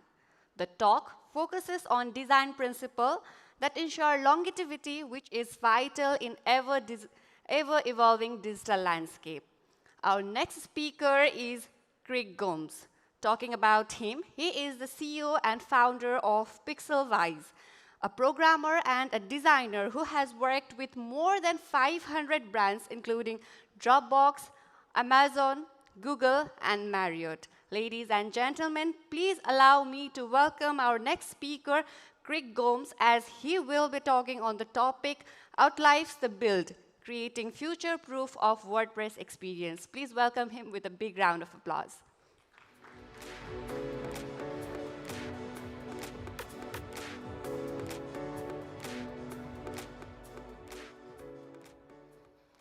Good afternoon, everyone. Thank you for coming to my lecture. So basically, my topic covers something really simple but very important when you're building websites. The topic is design that outlives the build. So I'll start with the first slide, and I'll start with a small introduction about myself. My name is Craig Gomes, and I run an agency called Pixelwise for the past 14 years, and we've worked with several big brands. And the most important thing while developing a website for us is that the website needs to stand the test of time, and it needs to survive. And not just survive, it needs to also be developed in such a way that the entire website can evolve with time, because a client will have changes on their website, a client will have updates that need to be pushed on the website. If we build a website like 6 years back, that particular client would have evolved their business, they would have new services, they would have new offerings that need to go on the website. So I'll start off with the first slide. Okay. So the first slide is basically the reality that most websites don't age well. Okay, so content that becomes inconsistent, layouts that start breaking, and new pages that don't fit the design. This is one of the most important problems that people face on a regular basis. So I'll start with like what exactly happens. Like if you're building a website for a client, they launch the website, everything goes well, and they have built a perfect website at launch time. But as time passes by, the website becomes obsolete. Their services change. Content on the website becomes irrelevant. Let's say, for example, if I have a service section which supports 3 different services, but after a while the client has to edit the title of the service, or they have to edit like the description of the service, and maybe like if it's built to support 2 lines, and if I add 3 lines, the entire layout breaks. Okay, so that is content inconsistency. The layouts start breaking, and new pages do not fit the design. Okay, when I say like new pages do not fit the design, every website follows a brand guideline, every website follows particular layouts and particular templates. All right, and if you're not using templates, if you're not using a proper structure for the website, going forward, none of your pages are going to look consistent. So that is a very important aspect while developing websites. Okay, redesign becomes a default option. Like majority of people who come to us after a few years, they have built a website which lasted for 6 months, 7 months, maybe a year or 2, but when they add new services, when they add new content, they just cannot do it. The website starts breaking, and things just don't fit in properly. So the only option is that they invest more money and build another website. So like I said, we design for launch, not for growth. Websites are treated as static outputs. WordPress by default is not a static platform. We can use it to build landing pages, we can use it to build blogs, we can use it to build e-commerce websites. And most importantly, every component of WordPress is dynamic. So we need to develop websites in such a way that when the end user, a non-developer, is updating their own website, okay, it is a seamless process. It is designed in a way where we look at the future. How could the entire company grow in the future? What services could be integrated? What features could be integrated in the future? If a website is launching as a non-e-commerce platform, how can e-commerce be integrated into the entire website without changing the theme, without changing multiple plugins, without making huge changes to the layout, which might break the entire website? Okay, so the aspect is basically to think from a system perspective rather than just a design perspective or like a functionality perspective. Systems that are scalable, systems that evolve over time, systems that can be reused, components that can be reused, and a token system that can be edited very easily where clients find it convenient to just make changes and their changes do not break the website. Why sites break? 4 most important factors for sites breaking is your hard-coded layouts, theme files that are edited. A lot of people, like a lot of us developers, we have a habit of modifying the theme functions.php. Okay, and that is a big mistake because themes do update. So if auto updates are enabled for themes or auto updates are enabled for plugins, once the update rolls in, your entire site breaks. Okay, so that is a really bad practice. Page-by-page design approach. You design one particular design for the home page, but then you don't focus a lot on the About Us page or the service page, and every page looks a little bit different. The hero might have like a different height on the home page, the hero might have a shorter height on the About Us page, so the design is not consistent, and the most important reason why designs are not consistent is because developers do not use templates. When you are handing over a website to a client, your site should look seamless as possible, and they should be able to reuse templates and reuse components that are available. No content structure or schema. One important factor that affects SEO, and schema is the most important for that. Okay, so if you do not have a content structure planned out in advance, like how would your headings fit in, how would your titles fit in, how would your content about us fit in on the website, you're already failing. Okay, and if you're like just installing a theme on the website and then designing and adding content as per the theme, the website is already a big failure, because website must be planned according to the future, not as per the theme and not per the launch. Okay, so stop designing pages, start designing system. Things in terms of structure instead of visuals. The biggest mistake people make is that they think about the design. While design is important, functionality is important, there must be a balance between design, there must be a balance between functionality, and most importantly, there must be a structure on how you approach the entire problem. Structure as in, you have your components, you have your color tokens, and WordPress already provides patterns to you right now. They provide components, reusable blocks. So all of these things can be very useful when building a website and handing it over to a client. Or even if you are maintaining multiple websites, this becomes easy for you to design multiple things and scale it up in the long run. Content first. So content is the only thing that grows on a website. Whether you're building a regular website or whether you're building a headless WordPress website or whether you're building a blog, the only thing that must change on the website in the long run is content. You should be able to update your pages. You should be able to update the content on the pages that are relevant to your SEO, to your keywords. The service pages are expandable because businesses do not just provide one service. If you are launching your business today, you may be launching it with 2 services, but in the long run, you may be scaling up to another 3 to 4 services. As businesses evolve, the requirement will evolve. Products change specifications as well. So if you are selling digital products on your website, you would basically want to have it integrated from the get-go. Okay, so even if you're not launching with the particular e-commerce system, payment gateways, digital product integrations in the for launch, but it should have the ability to extend those features in the future. So the design must adapt to the content. The content must not adapt to the design. All right? Modularity. So like when I begin my entire lecture, I was discussing about modularity. Design must be done in a sense that blocks are reusable, sections are reusable, whatever components you're building, whether it's the hero section, whether it's the service section, or feature section, or testimonial section, everything must be reusable blocks. Components and patterns must have consistency across all pages, and the only way to do that is by designing a particular template. So if I go in and I need to make one particular change to a button on the website, I don't have to go to every page and make a change on the button. I will just edit the button component and it will update on all pages. Similar happens for sections and all of the other components that you're building for the website.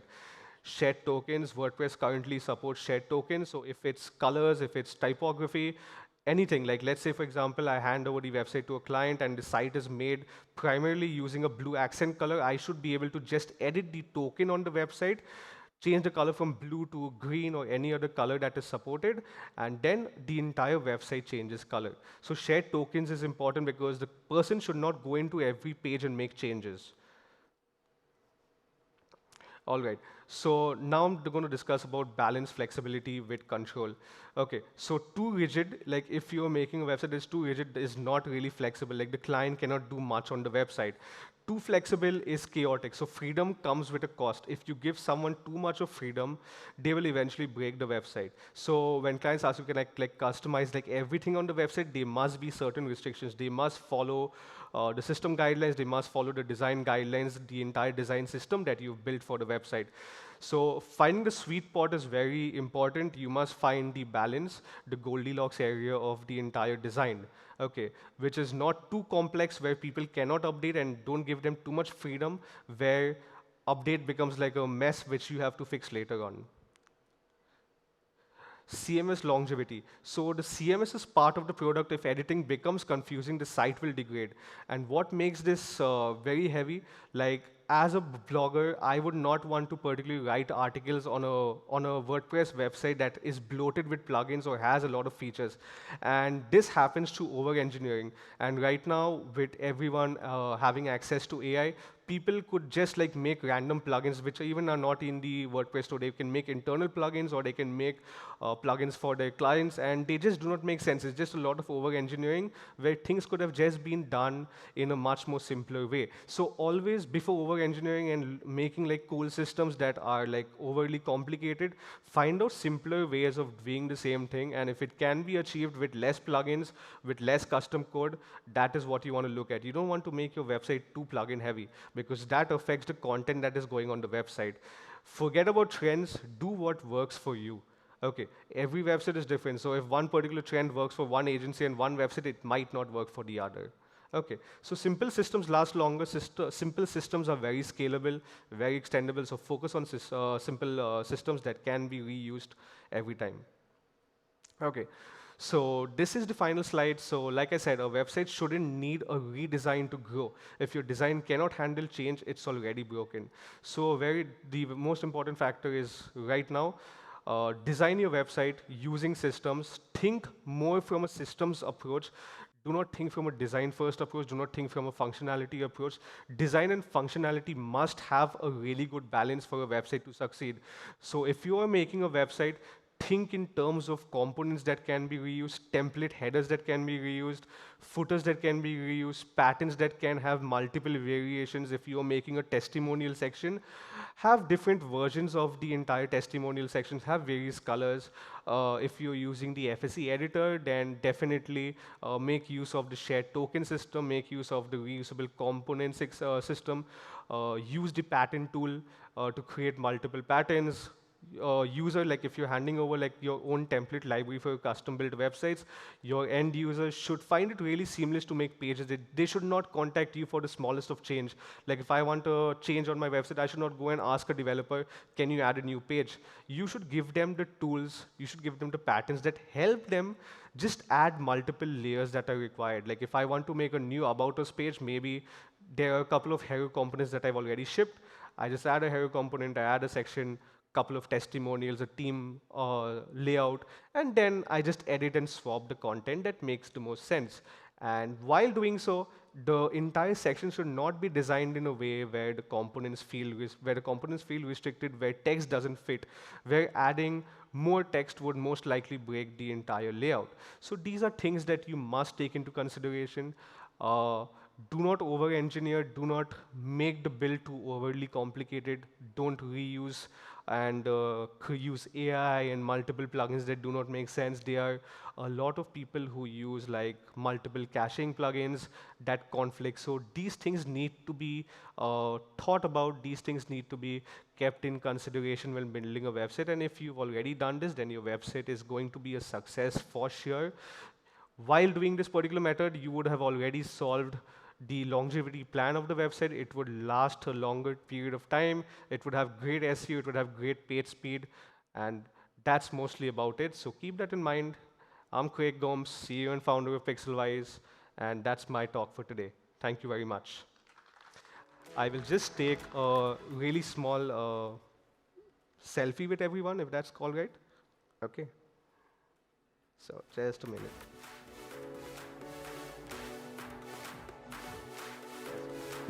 Thank you. Thank you so much, Chris Gomes, for the amazing session. I'm sure your session will help the developers present in this hall to build a future-proof WordPress that will pass the test of time. Thank you so much. We have a small token of gratitude to you. Please accept this. Thank you so much.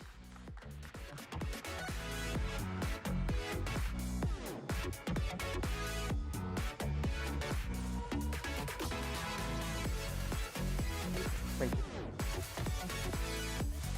Thank you, and we will begin our next session sharply at 3:55. Until then, enjoy, and we'll see you there. Thank you.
Hello, everyone. I hope you had your lunch or snacks or your food and preserved your energy for the rest of the session. For those of you who are new to this room, I am Mina Tamang and I'm from Nepal. I will be hosting the last two sessions of the day. And before I start the session, let me share a quick note that for the captioning, there is a QR code that you need to scan and follow the instructions that you will be prompting in your mobile for the receiving caption. Now, to introduce our next speaker is Luke Carbis. And now to introduce him, he have given me his introduction. So he is the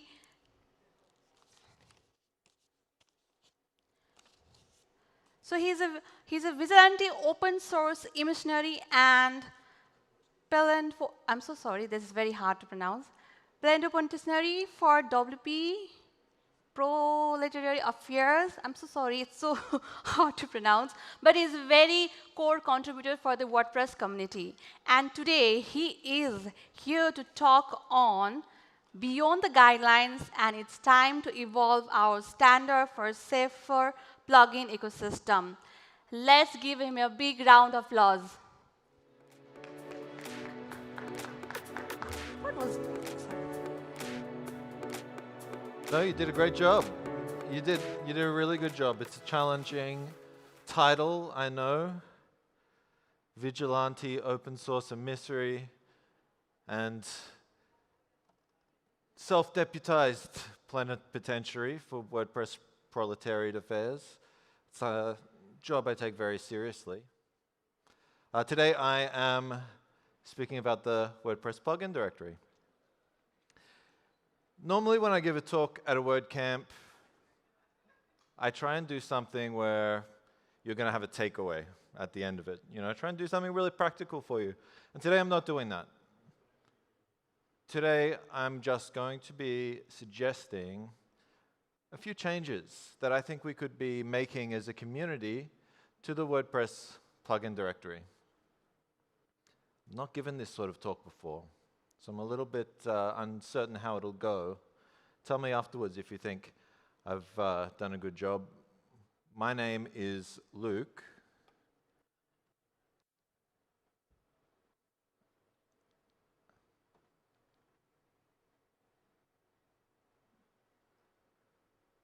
And I'm a contributor on the plugin team. So that means I'm one of the people who reviews and rejects and approves your submissions to the plugin directory. I'm a plugin author myself. That's part of why I joined the plugin team, is to help plugin authors get their plugins out there and also to make a living from having plugins. So I've been a big proponent of maybe like getting the plugin directory. Wouldn't it be cool if there was premium plugins on the plugin directory? I'm not talking about that today. Maybe that's a big long-term thing. Maybe it's unlikely to happen. We'll see. I'm also the co-host of a podcast called Crossword. Any listeners? Any Crossword listeners? We've got at least one. And I want to also say thank you to Kinsta for supporting me to be here today. Every crossword season, oh, hold on, it's working now. Every crossword season, we have different artwork. This one was based on, this is in San Francisco, because we started season 10 with WordCamp US, which was in San Francisco. And season 11, we're going to have different artwork, which will be Mumbai. And I always put in a little secret hidden Easter egg. And I don't normally show people, but since this is India, I thought you would appreciate it. See if you can see. We've got a little bit of cricket happening in the background of San Francisco. All right. No, my clicker is not playing. There we go. 3 proposals for the plugin directory. That's what we're talking about today. And these proposals, they're all going to be real, practical, possible things that I think that we could implement in the short term. Because we're seeing a lot of submissions to the plugin directory. And with AI, lots of things are changing. We're going to talk about that. The 3 proposals are going to be to do with generative AI disclosure, something I think is really important. We're going to address, I'd really love to address dark patterns that we see a lot in the plugin directory. And we're going to talk about an idea I've got around unknown sources. You might know that the queue, if you want your plugin reviewed for the WordPress plugin directory, at the moment it's quite long. This is why. We're currently experiencing between 500 and 600 submissions to the plugin directory every week, sorry. And if you have a look in this chart, you can see blue, red, green. That's 2022 to 2024.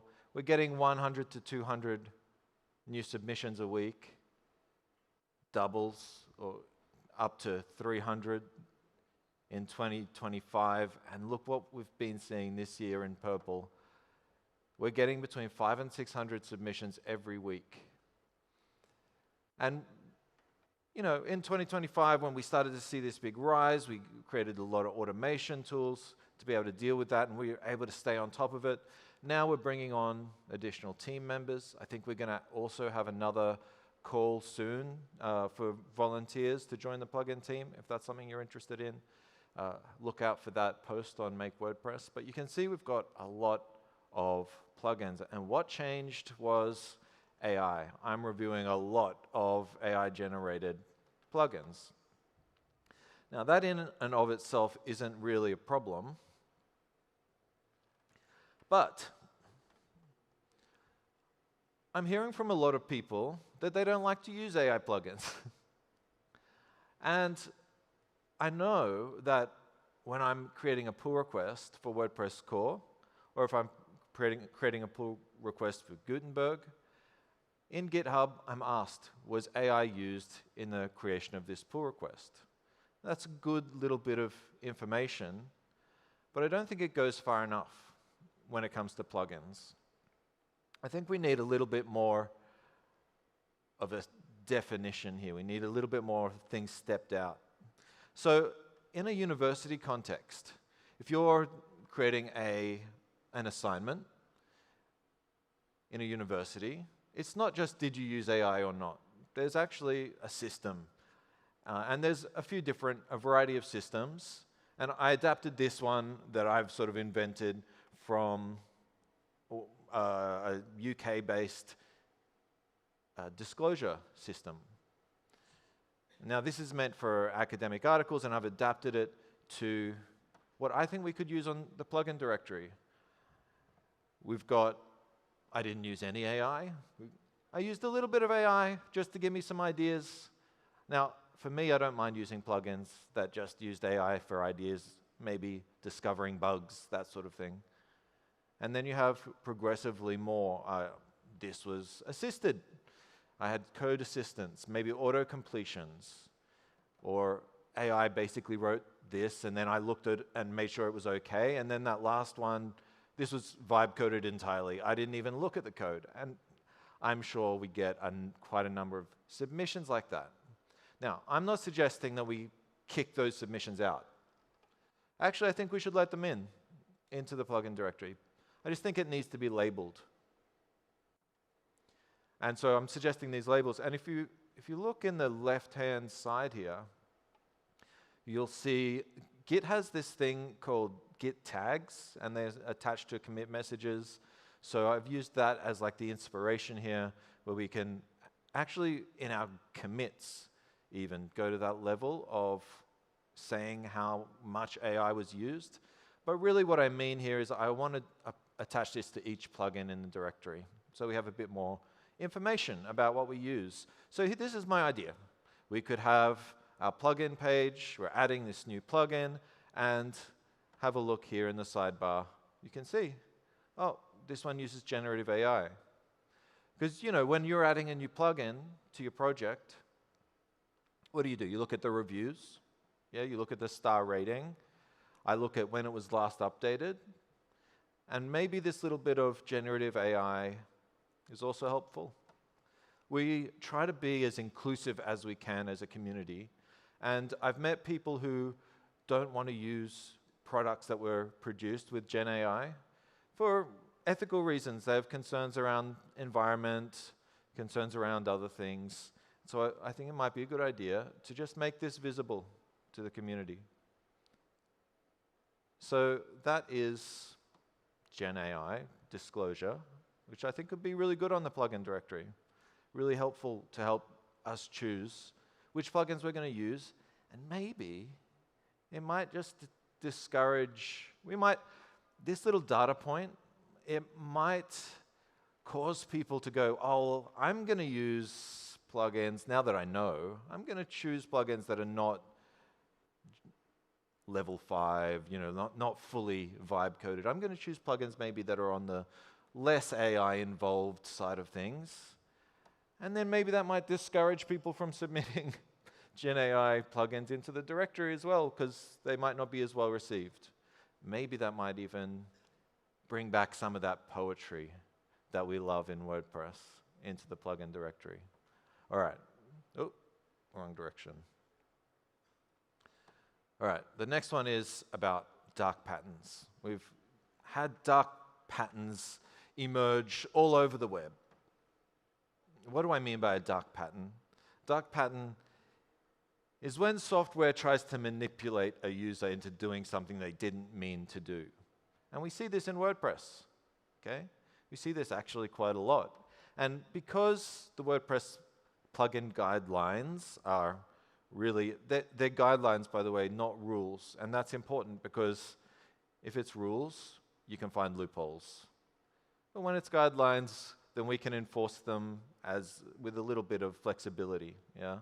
And so when it comes to dark patterns, we haven't got the right frameworks in place with the WordPress plugin guidelines to be able to properly address them. And one of the frameworks that we do have is an example of a dark pattern, by the way, that I made with Gen AI.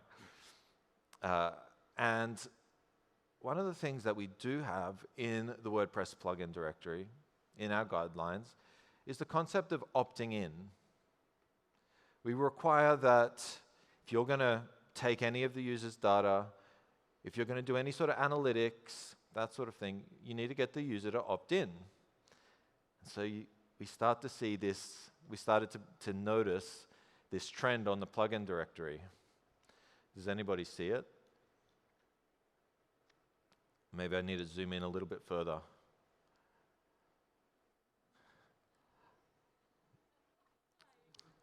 Now notice it's pre-checked, it's gray, and some of the biggest plugins do this. I'm not joking. I don't think that's okay. I think this is a dark pattern. I think you don't realize that you're letting some plugins harvest your data or learn about your WordPress site in ways you didn't expect to share.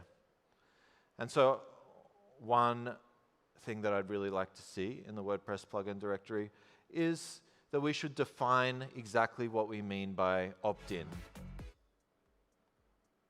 You can play the music if you want. I think opting in is really important that we understand what that looks like. Another thing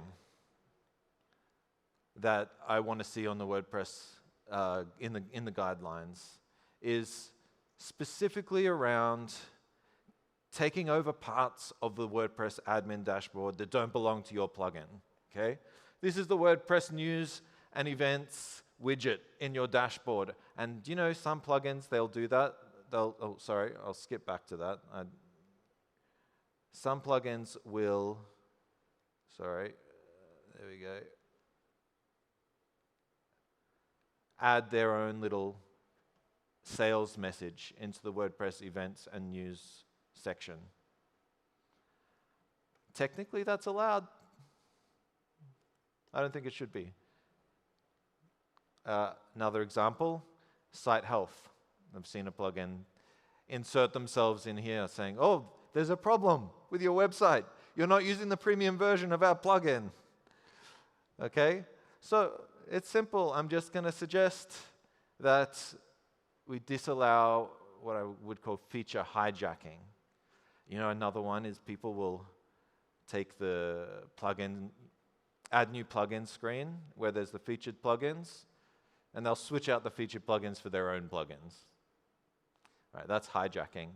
Now, of course, your plugin, you do what you want on your screens. You can mess around with your own features, but hijacking core features, I think that should be, that's a dark pattern. We should address that in the plugin guidelines.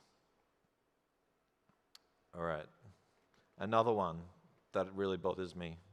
Have you seen this before? Try to deactivate a plugin. Oh, I tried to, but no, hold on. I'm going to get there. Which one do I press? Finally. And this whole time I've been discouraged. And, you know, are you sure? Are you really sure? You know, that sort of thing. No, I think in the WordPress plugin directory, you should be able to deactivate a plugin with a single click. Okay? So these are some changes. These are some dark patterns that we see in the WordPress plugin directory. Actually, the internal plugins team, we've talked about addressing some of these because of this huge review queue that we've had.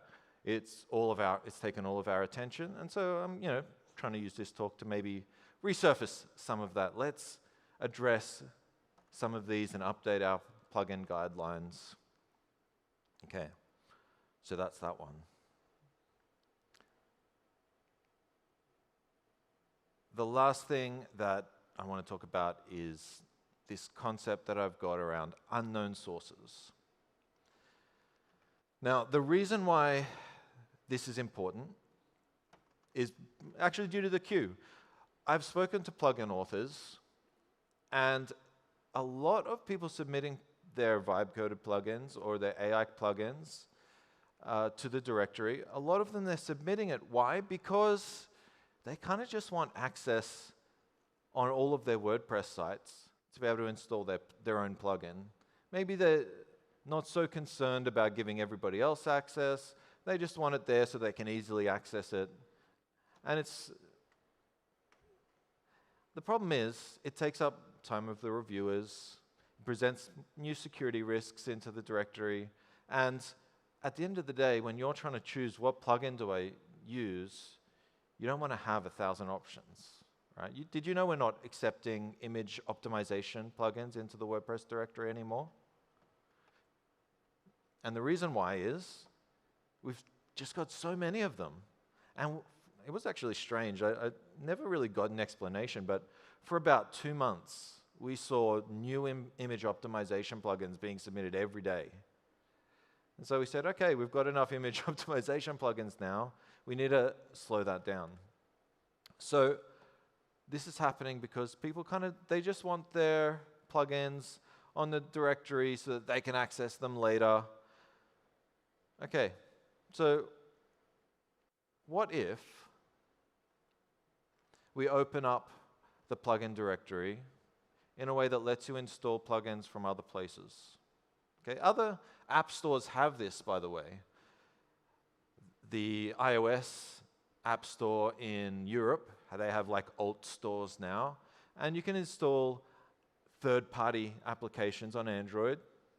On MetaQuest, there's a whole third-party library where you can go and install from other places, and you might have seen this in other app stores. It's an adapted idea. So first of all,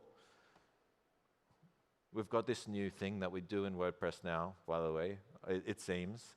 Have you seen in WordPress 7 there's a opt-in checkbox to say, yeah, I'll check it into the experimental mode of collaborative editing. All right, so I think for something like this, unknown sources could be risky. Maybe it's an advanced user sort of thing.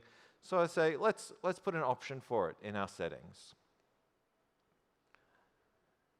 And then, on our Add Plugins screen, we've got this area where we've got featured, popular, recommended, and we've got also a new tab.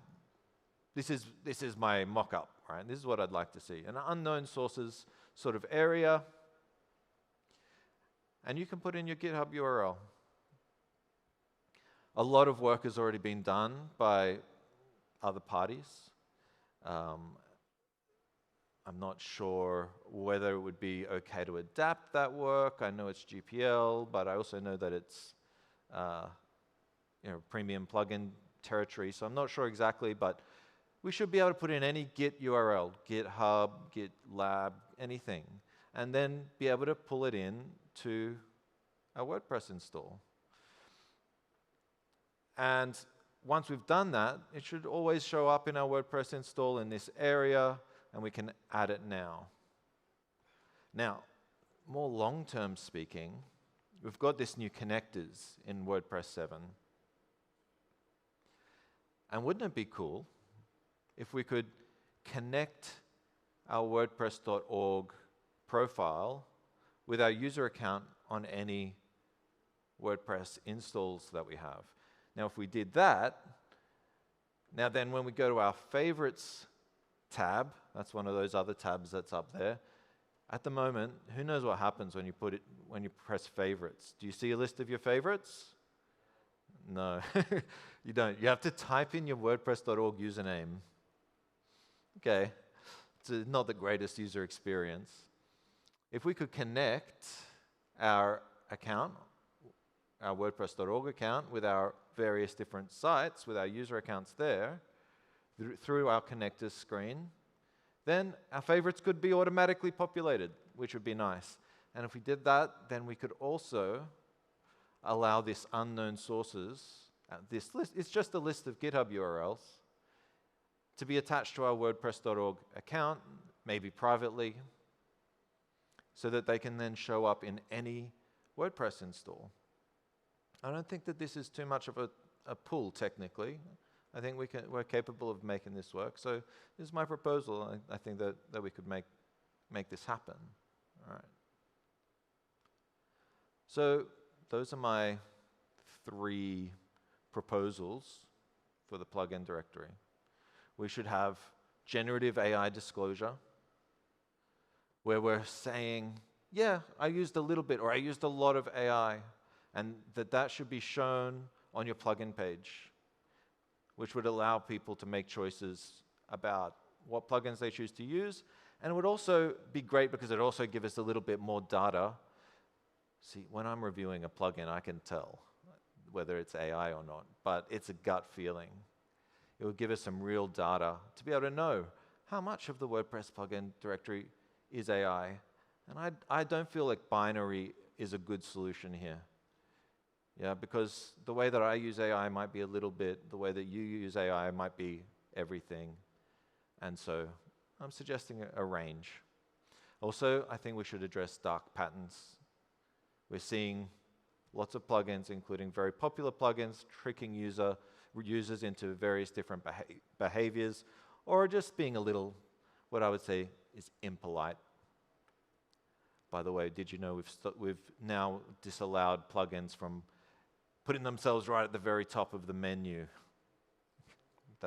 We're not letting that through anymore. All right. So that's another thing, addressing these dark patterns. We should update the guidelines to do that. And then also, I think it would be really cool if we had an unknown sources section that, as a first step, could be built into our WordPress install on a per install basis. But long term would be great if it were able to connect to our WordPress.org account so that it could follow us around to our various WordPress installs. That was my 3 proposals for today. Are there any questions about either any of this or also anything about plugin review or the plugin directory? Happy to help. Yeah. I think you might need a microphone.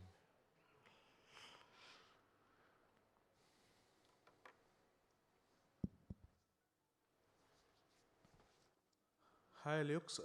Thanks for sharing the details. What I wanted to ask is, currently in the plugin review, you read it code by code or line by line code, or is there any automated process is there for code reviewing in terms of security or other things? That's a good question.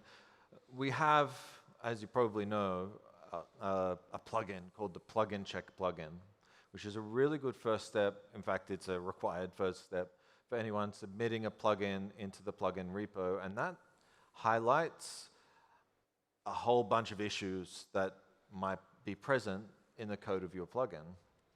So that's the first step for us also.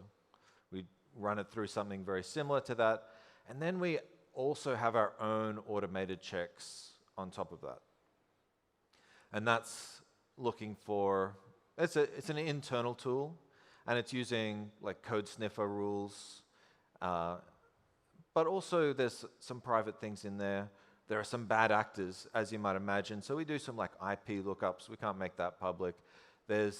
We look to make sure that nothing's trying to upsell or do premium things, and we have special checks for that we don't want people to be able to work around. So those are like extra sniffs we do in addition to the plugin check stuff, to make sure. And then that generates a report. And then in addition to that, we will spot check a few areas where we think, oh, that could be, and we'll look generally at the code. That we get a little notice in our tooling, says, oh, maybe check this bit out, or maybe that doesn't look maybe quite so straightforward. It'll be things like adding a new user, right? Oh, got to be careful about that. And afterwards, we'll go back and forth with the plugin author. Then when it's ready, from our perspective, when the code is looking good, then I'll also just have a whole code sort of quick look through, make sure there's nothing that's really standing out as trying to be sneaky. And we'll use the plugin. Maybe people don't realize, but we spin up a playground. We've got a button, and we press it, and it opens a new playground with that plugin submission ready to go, and we mess around with it. And I'd say like 1 in 5 times, the plugin doesn't actually work as well, right? So then we can go back to the plugin author and say, yeah, the code looks like there's nothing bad happening, but also it doesn't work. So we have that process as well. So it's a mixture of our automated tools and our review. Now, I know that maybe behind questions like that I get asked, often there's, are you using AI? And I just do want to address that. Right now, we use AI for naming purposes. When you submit a plugin, AI checks the name. It's going to look for, is it similar to other plugins in the repo? Is it similar to other brands? Is it just very generic? We don't let very generic names through. Does it seem like it's trying to be something it's not? Having said that, at the moment, there is some work being done to do some checks with AI beyond what we currently do. So, as an example, we can sniff reliably whether you're escaping your output as late as possible. And we always want that to be as late as possible. Now, sometimes someone will use like a custom sanitization function or a custom escaping function, and that's kind of okay if it's actually doing what it says, and that means I have to go in and check, does your custom sanitization function actually sanitize? And so we're using AI to maybe do some of that work. We're not doing it yet, but we're actively pursuing that sort of thing. Maybe we'll be doing it soon. Okay. Thank you.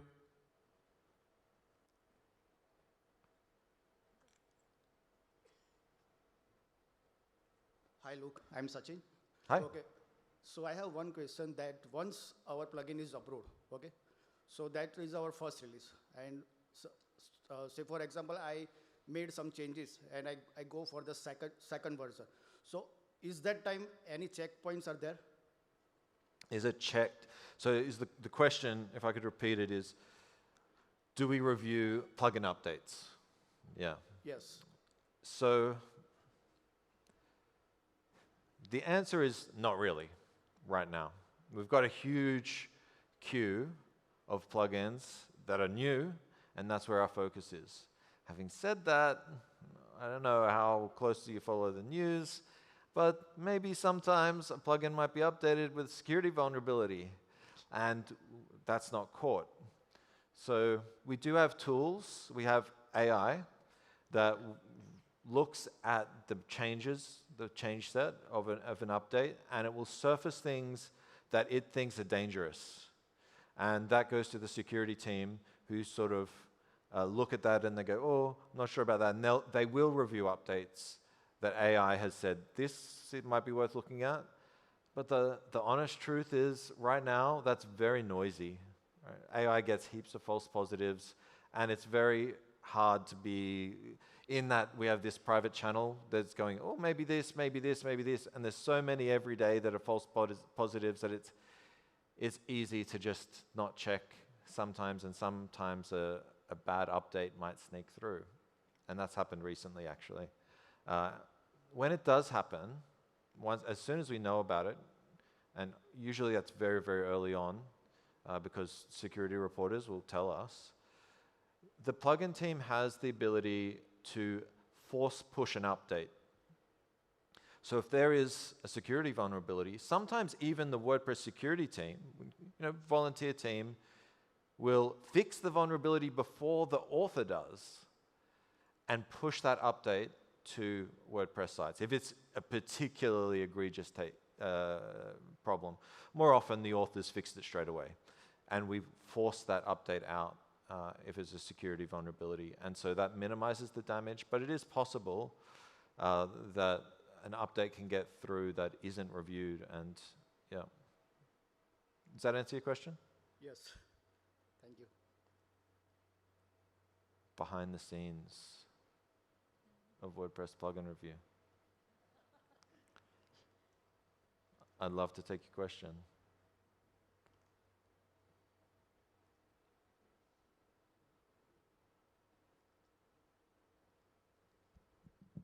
Hello, Luke. Hi. Yeah, I have a question about what the first proposal, that is the generative AI disclosure. Now, you mentioned that for now it's more of gut feeling. And in this case, it means that the plugin developer would have to disclose that they used AI to co-author the plugin, or they totally used AI to make the plugin. So do you have plans of coming up with a system that will be able to solve this issue without having the developer lie that, you see, I didn't use AI to author this plugin? No. My proposal around generative AI disclosure is completely honesty system, 100%. If you're going to lie about it, you're going to lie about it. Okay. I think in that case, you'll see what we already see on WordPress.org, which is people will go, I've looked at the code of this, and I'm not so sure, and they'll start to leave reviews and say, oh, they said they didn't use AI, but it feels kind of sloppy, that sort of thing. I don't know, I kind of hope that, maybe I'm an optimist, I kind of hope the community would sort of provide the checks and balances behind that. All right, thank you.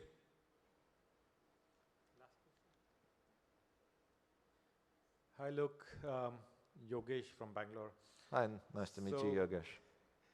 I have a couple of questions, but I'll ask one. So is there, if a plugin is not updated for long time, for 2 years, 3 years, is there a graveyard where you bury these dead plugins? Yeah. It's not an active burial, but we do allow plugins to decompose on their own. I think if a plugin hasn't been updated in 2 years, I think is the time limit. I'd have to fact check that, but I think it's some amount of time, around 2 years, maybe 3. If there's been no updates, then what happens is it stops appearing in search results. You can't find it via search in the plugin directory anymore. And so that's to stop people from installing old plugins that maybe don't work anymore, haven't been tested, haven't been updated. But you've got a problem, which is WordPress, it's backwards compatible to forever, right? So you can't just get rid of a plugin. And it actually causes lots of problems in terms of slugs and reuse of slugs and transferring plugins and things like this. Changing the name of a plugin is really tough. Just ask Yoast. The slug has got to remain the same. Okay. Why? Because if somebody installed that plugin in the early days, their WordPress install is going to be checking that slug for updates always. And if the slug disappears or changes, or the worst case, imagine I install a plugin and it doesn't get updated. Maybe the slug is foo-bar-baz. Doesn't get updated. Then another plugin comes along that's different, that's called foo-bar-baz, and has that slug now. And now I'm going to get that plugin installed on my old site. It could wreck things. So all the plugins, they stick around forever, right? They never truly die, but we do hide them once they start to decompose and start to go smelly. We get rid of them. Thank you. No worries. All right. Well, thank you, everybody. If you like some of these ideas, then let me know, and we'll start to talk about it. We'll start to maybe try to push it a little bit on WordPress.org, and I'll keep raising it with the team. Thanks very much.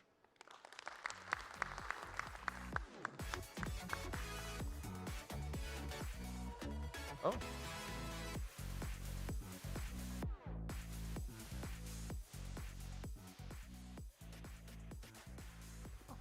There's no mic. Yeah, you got a mic. Oh, yeah. So thank you so much, You're Luke. That was a wonderful session. Though I missed your intro, but you did was bang on. Oh, well, the intro is designed to mess you up. Oh, yes. Thank you. You're welcome. All right, everyone. We will be having short break and starting our next session at 4:45. But during that time, I would suggest you to please sit down, network with other fellow attendee, have a conversations on the things that you learned today or that you want to share. And we will see you exactly at 4:45.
Hello, everyone. I would like to request all the attendees to please come forward and please be seated in the front rows or second rows rather than in the back. And we will be beginning our session exactly after 2 minutes.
Hello again. Welcome back to this room.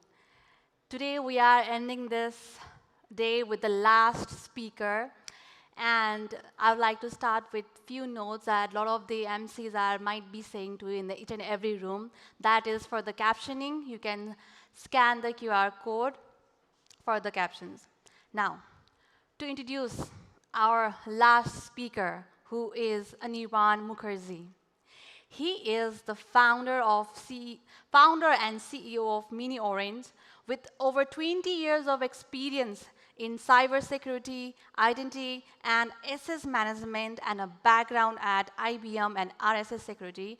He knows what it takes to go from idea to global scale. And today, he is here to share why WordPress gives startup founders a very real and very powerful advantage. And we cannot wait to hear it. At the end of the session, we have a Q&A round. So if you have any questions, you can ask. But please, as you can see, there are 2 mics in the right and left. So if you have any questions, you can stand there and wait for your turn and ask your questions. So let me invite our speaker to the stage. With a big round of applause, of course.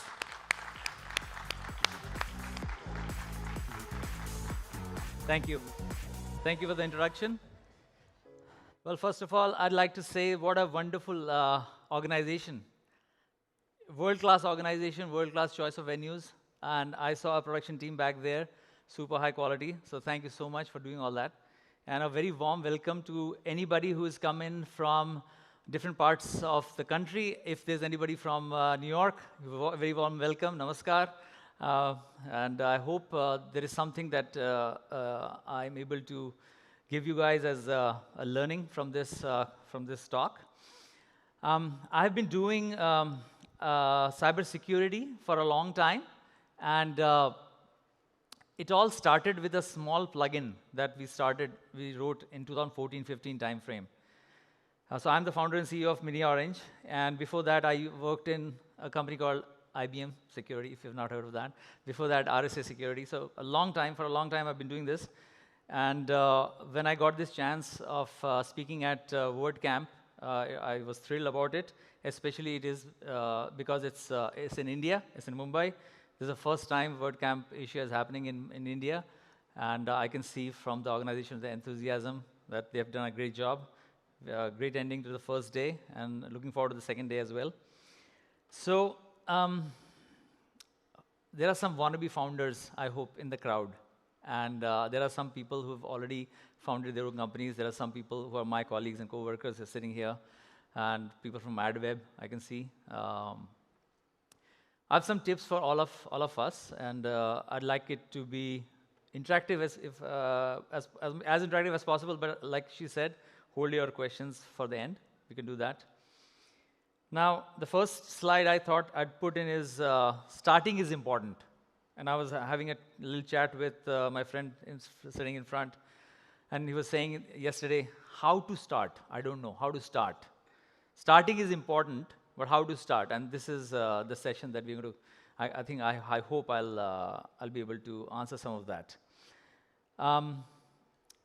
Why talk about startups in a WordPress WordCamp conference, WordPress related conference? When you do something, when you add value as a service or as a product, you want people to know about it, and you want them to use your services and use your product. But how do they find you? So the answer is the WordPress search algorithm, the WordPress plugin marketplace. What a powerful tool. If 43% of the internet finds you right away as soon as you write something and you publish on the WordPress marketplace, you've won a huge battle there. You're not having to pay Google or Facebook or LinkedIn a lot of money to market your stuff. You put it on your on the WordPress marketplace. Even if you're competing with others who have put plugins which are much more powerful, which have been done a long time ago, there are still some benefits, because it lists the way it lists. I'm sure all of you have seen the marketplace. It lists all the older vendors which have been reviewed, given great reviews, and then it shows the startups right at the bottom. And somebody who's sitting at a different place will find you. And it's all meritocratic. So I feel that that's a huge, huge benefit that you get from writing something on WordPress. The other thing is you can get, 43% of the internet is using WordPress as a CMS. And I know for a fact, because I'm doing this for 14 years now, that it's not only the mom and pop shops who are setting up sites who are using WordPress. There are some businesses that use it. And what WordPress does, there's a whole host of people who want your product, but they want it for free. And I feel that that's a huge advantage if you look at it that way. As soon as you start charging people for any of your services or products, the data set becomes much smaller. And as the data set becomes smaller, you don't understand what is the latest and greatest use case that is out there. And if you provide it to all the WordPress community, they will use it for free, but they will find so many faults in your product service, you will be able to understand whether you've built something valuable or not right away. There are so many apps that we have on our phones, and we don't use it. So how does the app developer know how to improve it? He can't. So one of the main topics I wanted to highlight is product or service. So we have a nice expo area here. A lot of people are hosting providers. Great hosting providers are there. Hostinger is there, Automatic, and WP. There are some others. Even Mini-Orange is one. But when you build something, do you build a product or a service? So what I think is, let's talk about services first. Services is a different business model. It's time and material, how much time you spend on it, you can charge according to that. And but what happens is, if you're providing service to somebody, say somebody in New York, sitting in New York, you'll charge a lot. Somebody else in a different part of the world, maybe in India, they'll say, oh, I'll provide the same service at half the cost. Then somebody will say, oh, I'm going to sit in Jaipur, and I'll do even less than that.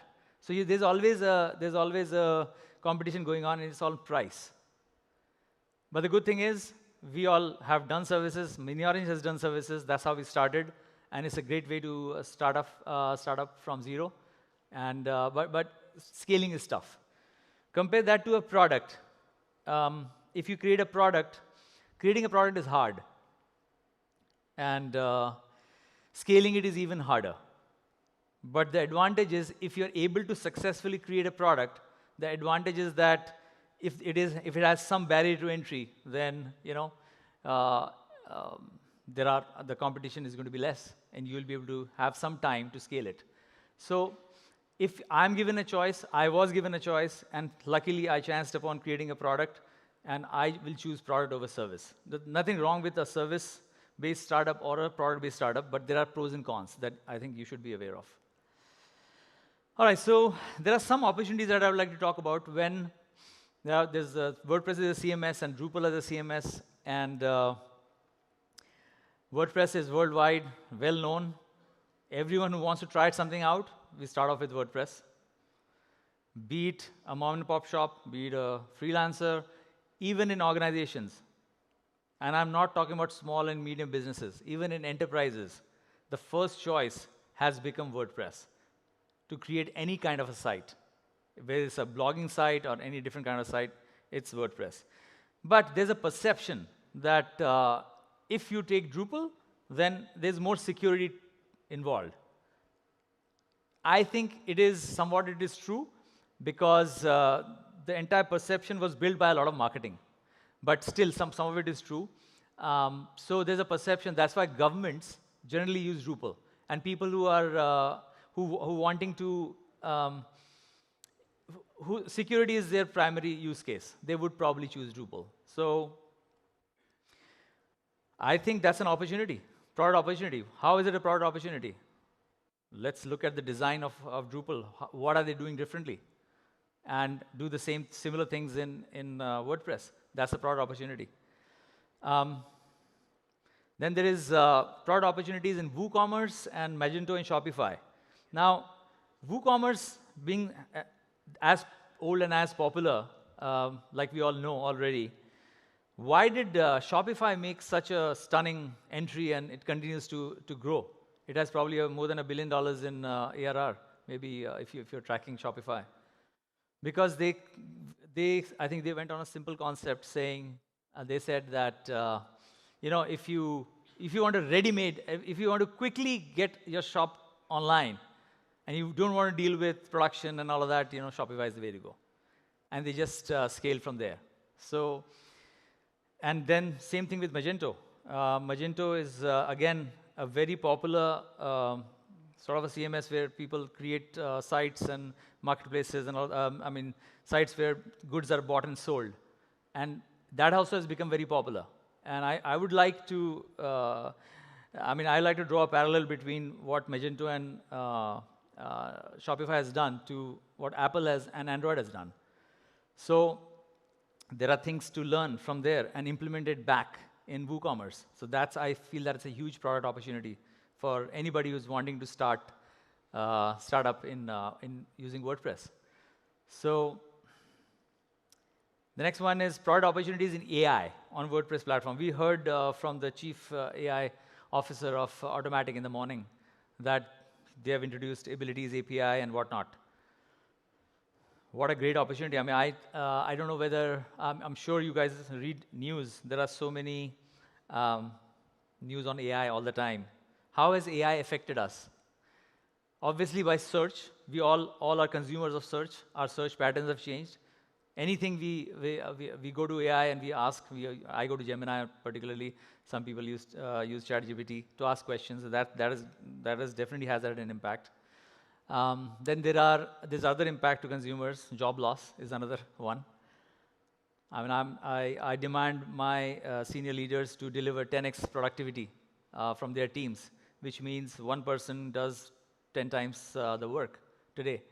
So what happens with the remaining 9? So a lot of people, a lot of businesses around the world have been cutting jobs. But here, I'm not talking about the consumer product opportunities. I'm talking about what do we see for businesses. I was at RSA two weeks ago in San Francisco, and I had a chance to speak to a very senior leader from Salesforce and a senior leader from Intuit, which does TurboTax. And they said they are automating all workflows using AI. And they are not waiting for, the same thing. So that's the reason why I feel when the chief AI officer says, I'm making sure all the WordPress sites and their plugins they are callable by an AI LLM. They are enabling that. The reason is that most of the businesses, they have put in so much content on WordPress, and they want all of that to be callable, and they want the agents that they're developing in those businesses, they want the interaction to happen with WordPress sites, and there's a lot of opportunity there. Kalpesh helped me with this slide, and he said, we can write AI agents and all whatnot. But basically, most of the businesses out there are automating all sorts of stuff. Besides a cybersecurity company, I run a hospital, and I've asked my AI team to make sure that when my doctors in the hospital, when they see a patient, they get an option where they get to see the history of the patient, all the medical history of the patient, and there's a trained LLM, there's a model called MedGamma by Google. I want a suggestion from MedGamma in front of my doctors so they can pick and choose whether they're missing something. And with the help of an AI model, they can give better treatment options to the patient. And things like this is happening all over the world. What all startup founders can do is pick an area of their interest, whatever use case you know, and create your first agent. A huge opportunity, I would say. Then, since I'm a cybersecurity guy, how can I miss the product opportunities on AI security on a WordPress platform? So obviously, if WordPress is going to be accessed not only by humans, but also by agents, then what happens to their access control? Should we give them everything? No. We have to govern their access. We have to say, this agent gets access at this time, and then access should be taken away so that my system is safe. And when I click the button and I go to sleep and I wake up, I need to observe what the agent did at night. So that is observability. But a simpler example is code review. There are so many security guidelines in place, and sometimes we miss them. And then it creates a huge backlog to the plugin reviewers. So maybe we should write a plugin that is going to do automatic code review. And there are so many guidelines out there. So I have a small video where I've captured what it would look like. It's a very quick video, so pay attention to it. What it demonstrates is how a plugin can be written, and that can do code review of your latest plugin code, and it'll save you a lot of headache, and it'll save the reviewers a lot of headache. So can we have the video, please? Quick demo of the dashboard. There's a lot of models out there. You can take a choice of which model you like, how to connect to it. That's what you see happening here.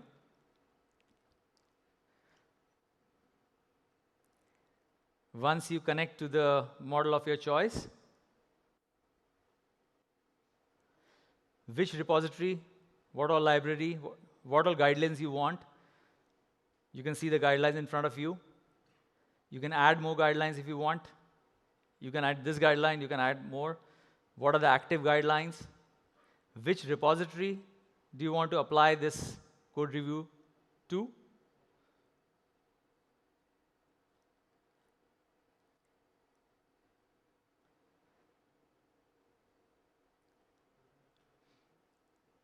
Then you have different options, how strict you need to be. You save it.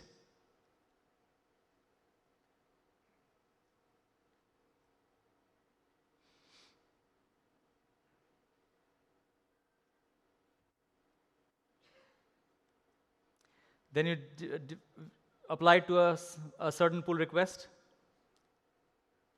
You run the tool, boom. Something that took you hours will take you minutes, at least for a base level review.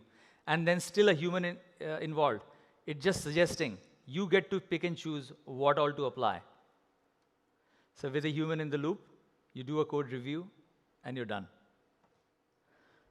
Something like that adds huge value to the entire plugin ecosystem. Many plugin developers would love it, and you can develop something like this. All right, can we go back to the presentation, please? So there are many such product opportunities in AI. But the main thing is whether you create a service or a product, what I've learned over my 14 years is creating something which has high barrier to entry. Super important, high barrier to entry, high value, deep tech. Why?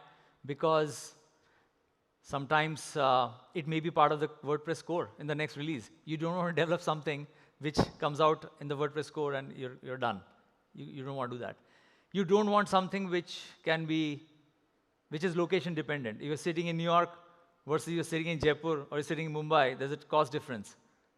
And your product and service has no value. You don't want to do that. So hugely important, creating something with very high barrier to entry.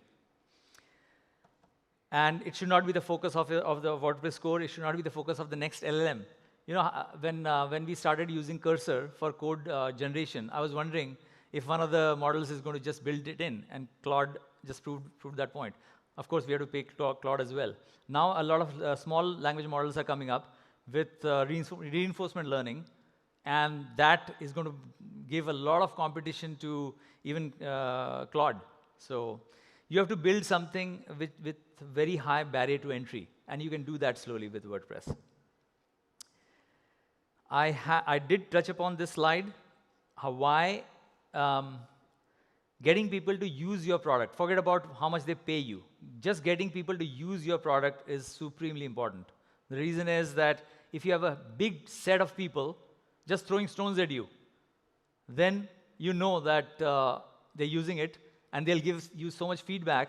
Based on that, you can refine your product, and it'll be hugely valuable at some point. So how WordPress helps you scale? We started with a small plugin in 2014, and suddenly somebody registered from different parts of the world, different part of the world. There were, I think, 8 to 10 of us in 2014-15, and we were like, wow, did this really happen? Is it a scam?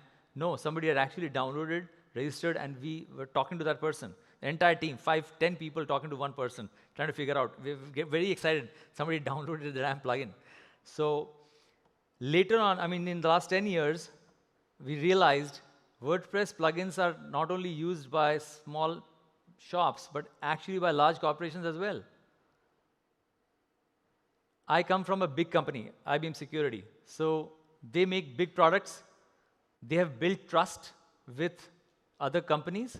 So when I represented IBM and I went to those companies, they would buy my product because they thought they were buying from IBM. But when I became a startup, if I make a huge product or any product and I take it to a big corporation, they don't know me. They can't trust me. Guess what? They trust WordPress because of the history of WordPress. And you're sitting on top of WordPress, and you have a huge advantage there. So large corporation will buy your product. They will not only buy your product, they will actually ask one of their distributors to buy it for them. And what does that mean? It means that now you not only have a customer, which is a large corporation, you have a distributor, and it is the who's who of the world. It can be SHI, it can be TD Synapse, which are the top distributors of the United States. They will be onboarding you because the customer asked them to do it. It may be a small plugin costing $99, but you've got a large corporation as your customer, and you have a large distributor who has onboarded you. All the things that you need, other than being meritorious in creating the product, to scale. You have all of that because you're sitting on top of WordPress. Touched upon the partners and distributors. There are so many other platforms in the world. What makes sense for WordPress will make sense for other platforms. That's exactly what we have done as well. It makes sense for Shopify, Drupal, all of these different platforms. Replicate the functionality where it makes sense. Where it doesn't make sense, improvise and replicate. And you have an entire suite of products for different platforms, and you can scale from there. CMS is not the only thing which large corporations are using. So as and when you get into a large corporation, you have somebody talking to you, they will give you another use case. You will understand what all they use. What does that mean? You get to hop out of the cradle of any marketplace, and you get to create a standalone product. Very big deal. And you started from there. Some companies use Jira for ticketing, WordPress for CMS, content management, customer relationship management. They may use Salesforce and whatnot. So you get to know all of that, and you can make a standalone product. So now, I mean, there are so many opportunities, but there are some expectations as well. So WordPress is a community. Who doesn't have expectations? I mean, as you're growing up, you go into a job. Your family, immediate family has expectations from you. Your kids have, your neighbors have. Sometimes if you grow a little too big, then the district, state, the nation has expectations from you. So similarly, the WordPress community has expectations from you. And I think we learned it along the way.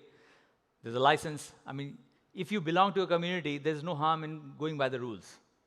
And just like the previous presenter was presenting, he's recommending 3 more rules to be added to the list of rules, which I like actually.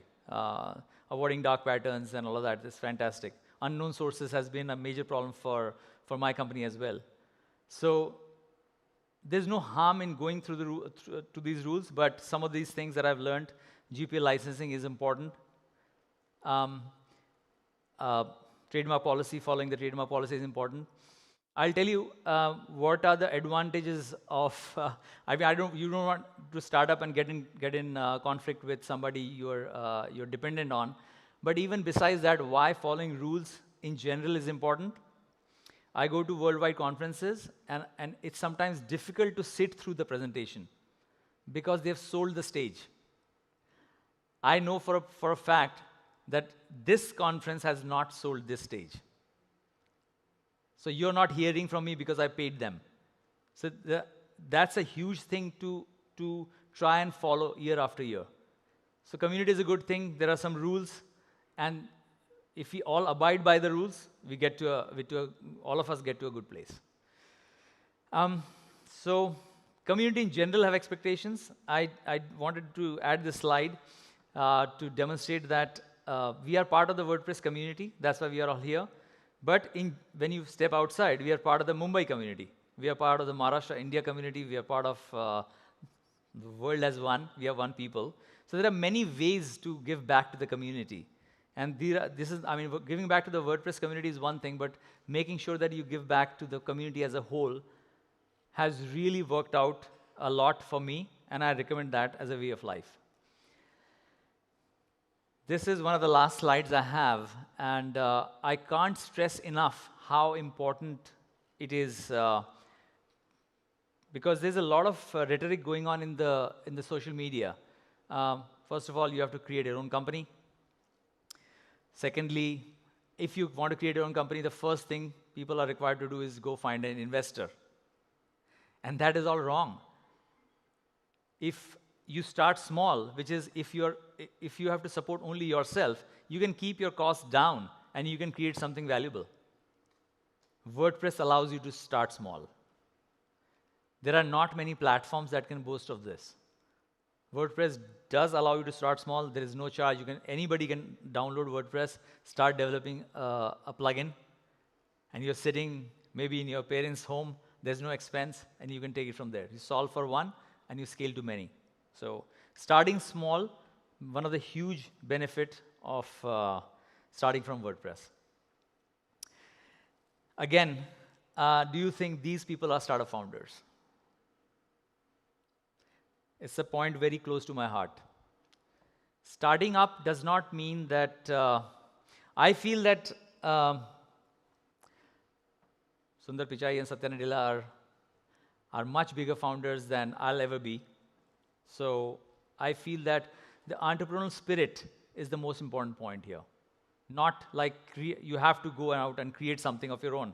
Because a lot of people I see, I go around India and I see a lot of people having a plan A and a plan B. The plan B is to hang on to the plan A is not working out. They're not liking plan A, which is working for their own company. Let's make a plan B and hold on to both plans. And they've hoped that, my startup will slowly rise. And then when it starts generating that kind of money, that's when I'll jump. Never happens. I think the most important thing is to, if you are not comfortable doing something of your own, be an entrepreneur in your own company. If you are comfortable, you have to take the jump. Jump, make your life a little tough, difficult, but start afresh and take it from there. And if you take small steps every day, you do have to be on your toes. Once you create a company, I know there are some startup founders here, and all of us belong to some companies. We know how hard it is every day. You have to innovate. Whether it's services or it's product, every day you have to be on top of what's happening in the industry, what's happening with your customers, what's happening with your team members, what's happening with your family members, all of that, if you're on top of that. But if you do be on top of that and you take small steps every day over the few years, you'll have a huge roadmap like this, and you'll look back and see, oh, wow, I came a long way.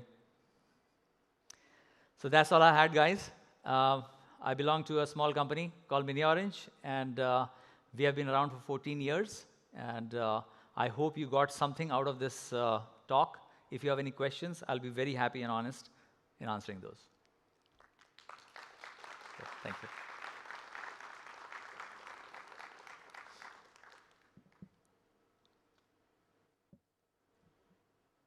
Thanks for coming. Oh, you have a question? All right, go ahead, on the mic. So, the first time when I heard about Mini Orange, that one of my clients requested that they want form submissions, but they want to make sure that people are not spamming the mobile number, and they wanted the OTP. So I was like, okay, let me see. WordPress has so many plugins, let me see. And then I found there is only one plugin developed by Mini Orange. And then I was like, ये idea आया कैसे होगा कि चलो ये बनाते हैं. So my question is like, how do you find the problems actually that actually are there, needed to be solved, and which is required by many people? Like, let's say if I'm having access to any enterprise, then I know that these enterprises are having so many problems, but not everyone is having access to big enterprises. Like, so there is one thing, and on top of that, how do you make sure that there is one saying that if you have asked people that what do you want when there is no cars, so people would say we need a bigger horse or two horse, then car would have never been invented. So how do you verify this thing? Very good question. So thanks for asking me in sort of Hindi-English mix. I also like to answer like that. I'm a little worried of our audience here who are not very fluent in Hindi. But there are two types of founders. Some who are very smart, right out of college, they just know stuff. I'm not one of them. I am a 51-year-old founder, which means I worked in different companies first. I had some knowledge, but that was not great knowledge. What I did was, whatever I learned from them, and adding a little hunch, I created something big, tried to sell it. A lot of people took a demo. They never bought. Then I realized they will never buy from me. They were never buying from me to begin with. They were buying from the previous companies. But I still released some sort of a product on a platform like WordPress. And after that, you're not alone. Hundreds of people will come and say, hey, you made a mistake. OTP plugin that you found, I mean, we have been refining it for ages. Different team members refined it and left. Hundreds of people, my colleagues are laughing. They are bearing the brunt. They know the code is so convoluted right now. But the point is that WordPress users will tell you. And like I was saying, WordPress users are not ordinary people. Sometimes they are all in big companies. They will not only use it. They will say, hey, OTP plugin is good, but why is it not delivering in a small town in Nairobi? I'm sitting in Charlotte. I didn't get the OTP at night. By the way, I'm sitting in India, and can you make it a little cheaper? So they will tell you how to refine, and you think hard. They'll tell you, can you integrate with WhatsApp? Why do you have to pay up front? Hundreds of use cases. You'll be bombarded with use cases, and you go like you saw this, right? You saw this. It's not working anymore, but you have to be on your toes, and you have to listen very hard, and then you have to apply your own brain to make sure that you're developing something that is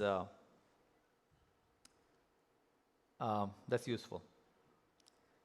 So, no, I think what I wanted was this slide. Hold on. See? 14 years it took us.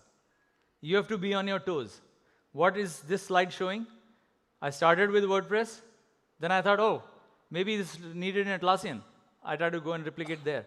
Then there are other platforms that I replicated. And then I realized, oh, businesses don't use CMSs only. They use a lot of other stuff. How about I make a standalone product? But when I make a standalone product, where do I advertise it? Where do I market it? I can't market it on WordPress anymore. Then I have to spend a lot of sweat and tears and money and market it somewhere else. Then you do that, then they say, hey, you made something good, but can you make this as well? So the end users come and tell you.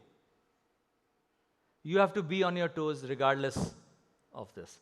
And you have to really like product development or value addition in general to have a startup. In my opinion, there's no difference between a great team member or an employee and a startup founder. Not much difference. If after being a great employee, you still want to make your life worse, then you jump on. And if it's not fun enough for you, late nights and weekend work is not fun enough for you, then say, let's do a startup, man.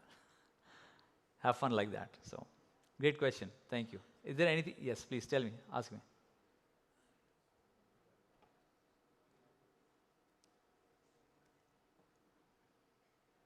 Myself, Harshik Jain from Udaipur, Rajasthan, Data Web. So, in your presentation, because I'm using Mini Orange for my clients, and basically at many points, because of your premiumness, they ask us to custom development. Okay, but I like Mini Orange very much. Okay, but one point in your presentation which clicked me at government institutions are trusting more towards Drupal, as you have already mentioned in your presentation. So how your product or how we can make a trust in WordPress for clientele, because I am doing government projects also, where I am facing this issue, that split, because clients are already directly asking for Drupal. So how Mini Orange is taking forward this to in your product? Can you please guide us?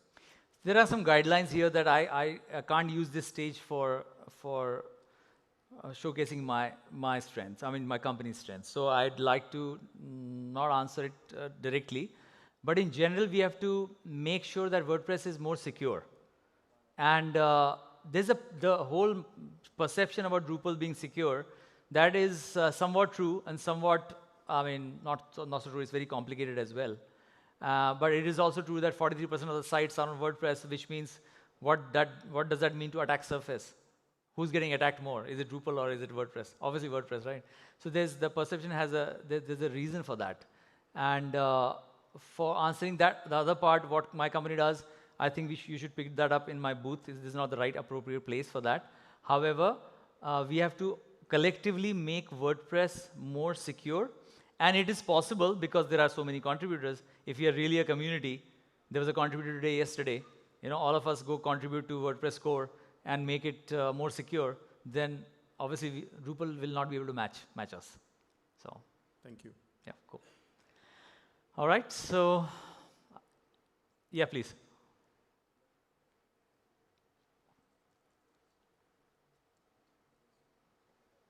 Hi, I'm Dishant as an AI consultant, and the question would be related to the startup founders and the ecosystems which are currently there in the market. I really like your presentation, to be honest, like it gives you a good amount of information. So the one thing which I see in the current indie startup line is they have really motivation towards React and the AI building ecosystem, like AI will build this for me, Lovable and all those places. You may be familiar with it. And I really feel like whenever a particular founder tries to convince their developers that WordPress is good, but developers are like, sir, we can build this with AI within one day. But in WordPress, we don't know how to do it. So what is the message for those developers and the founders how to solve this issue? Any new thing, setting up a new site, any new functionality, AI is really good at. If you're starting from there, if your business depends on newness, new customers, maybe AI is the way to go. Maybe you should listen to them. Okay. If it is WordPress, the advantage you get, the reason you should give them is WordPress already exists in 43% of the world. Yep. And a large part of large organizations are already using it. How about making an innovation in there so that we get bigger businesses? Definitely. If you go into a new thing and a new thing takes off, it'll take years to get where we are. Yeah. So that's the counterpoint. Okay. But I mean, if there is new stuff to be done, if AI is doing it, but most of the money that is to be made is writing an agent. If you hear the Google's ex-founder, write an agent which does stuff for you. Yeah, more of our skills, like just like anti-gravity or agent, multiple agents, and they do their work. So see what agent you can write. Creating a site quickly and all those are, they're not much, like the first thing I said, like high barrier to entry. How do you create high barrier to entry? By doing something very valuable. I would suggest all of you go and figure out how to write an agent. And then you get across a point, get to a point where you say, I've written an agent, but is it secure enough? Got it. Yeah. If you have that, if you have a highly useful agent, which is automating a workflow, solving a very critical case, you have a business right there. Thank you so much for the answer. Cool. Like it. Thank you. Thank you. All right, I think we have 45 seconds left. Thank you so much for staying till the end. I know you are knowledge hungry. That's why you stayed till the end. And great conference again. I'm sure you're going to be seeing all the sessions tomorrow. There is a nice expo outside. We'll explore that. But thank you so much for your attendance today. Namaskar. Few seconds.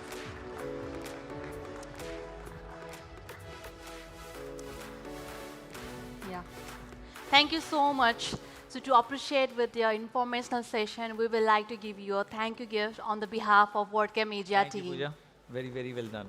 Superbly organized.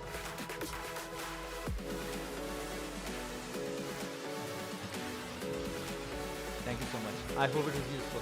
Yeah? Thank you. All right, everyone. This is the wrap-up of the day 1 of WordCamp Asia 2026. Before you leave, I would like to give you some information that tomorrow the sponsor hall will open at 8 a.m. and our session will begin at 9:30 a.m. So see you guys tomorrow. I hope you had a wonderful session, lots of learning and connecting with fellow attendees. So see you tomorrow. Bye, guys.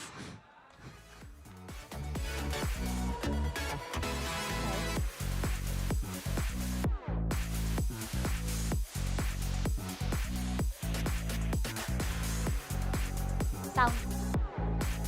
And one more thing, if you are posting on social media, please tag WordCamp Asia and use hashtag WCAsia. The WordCamp Asia team will be reposting your social media shares. Thank you. Thank you. Thank you.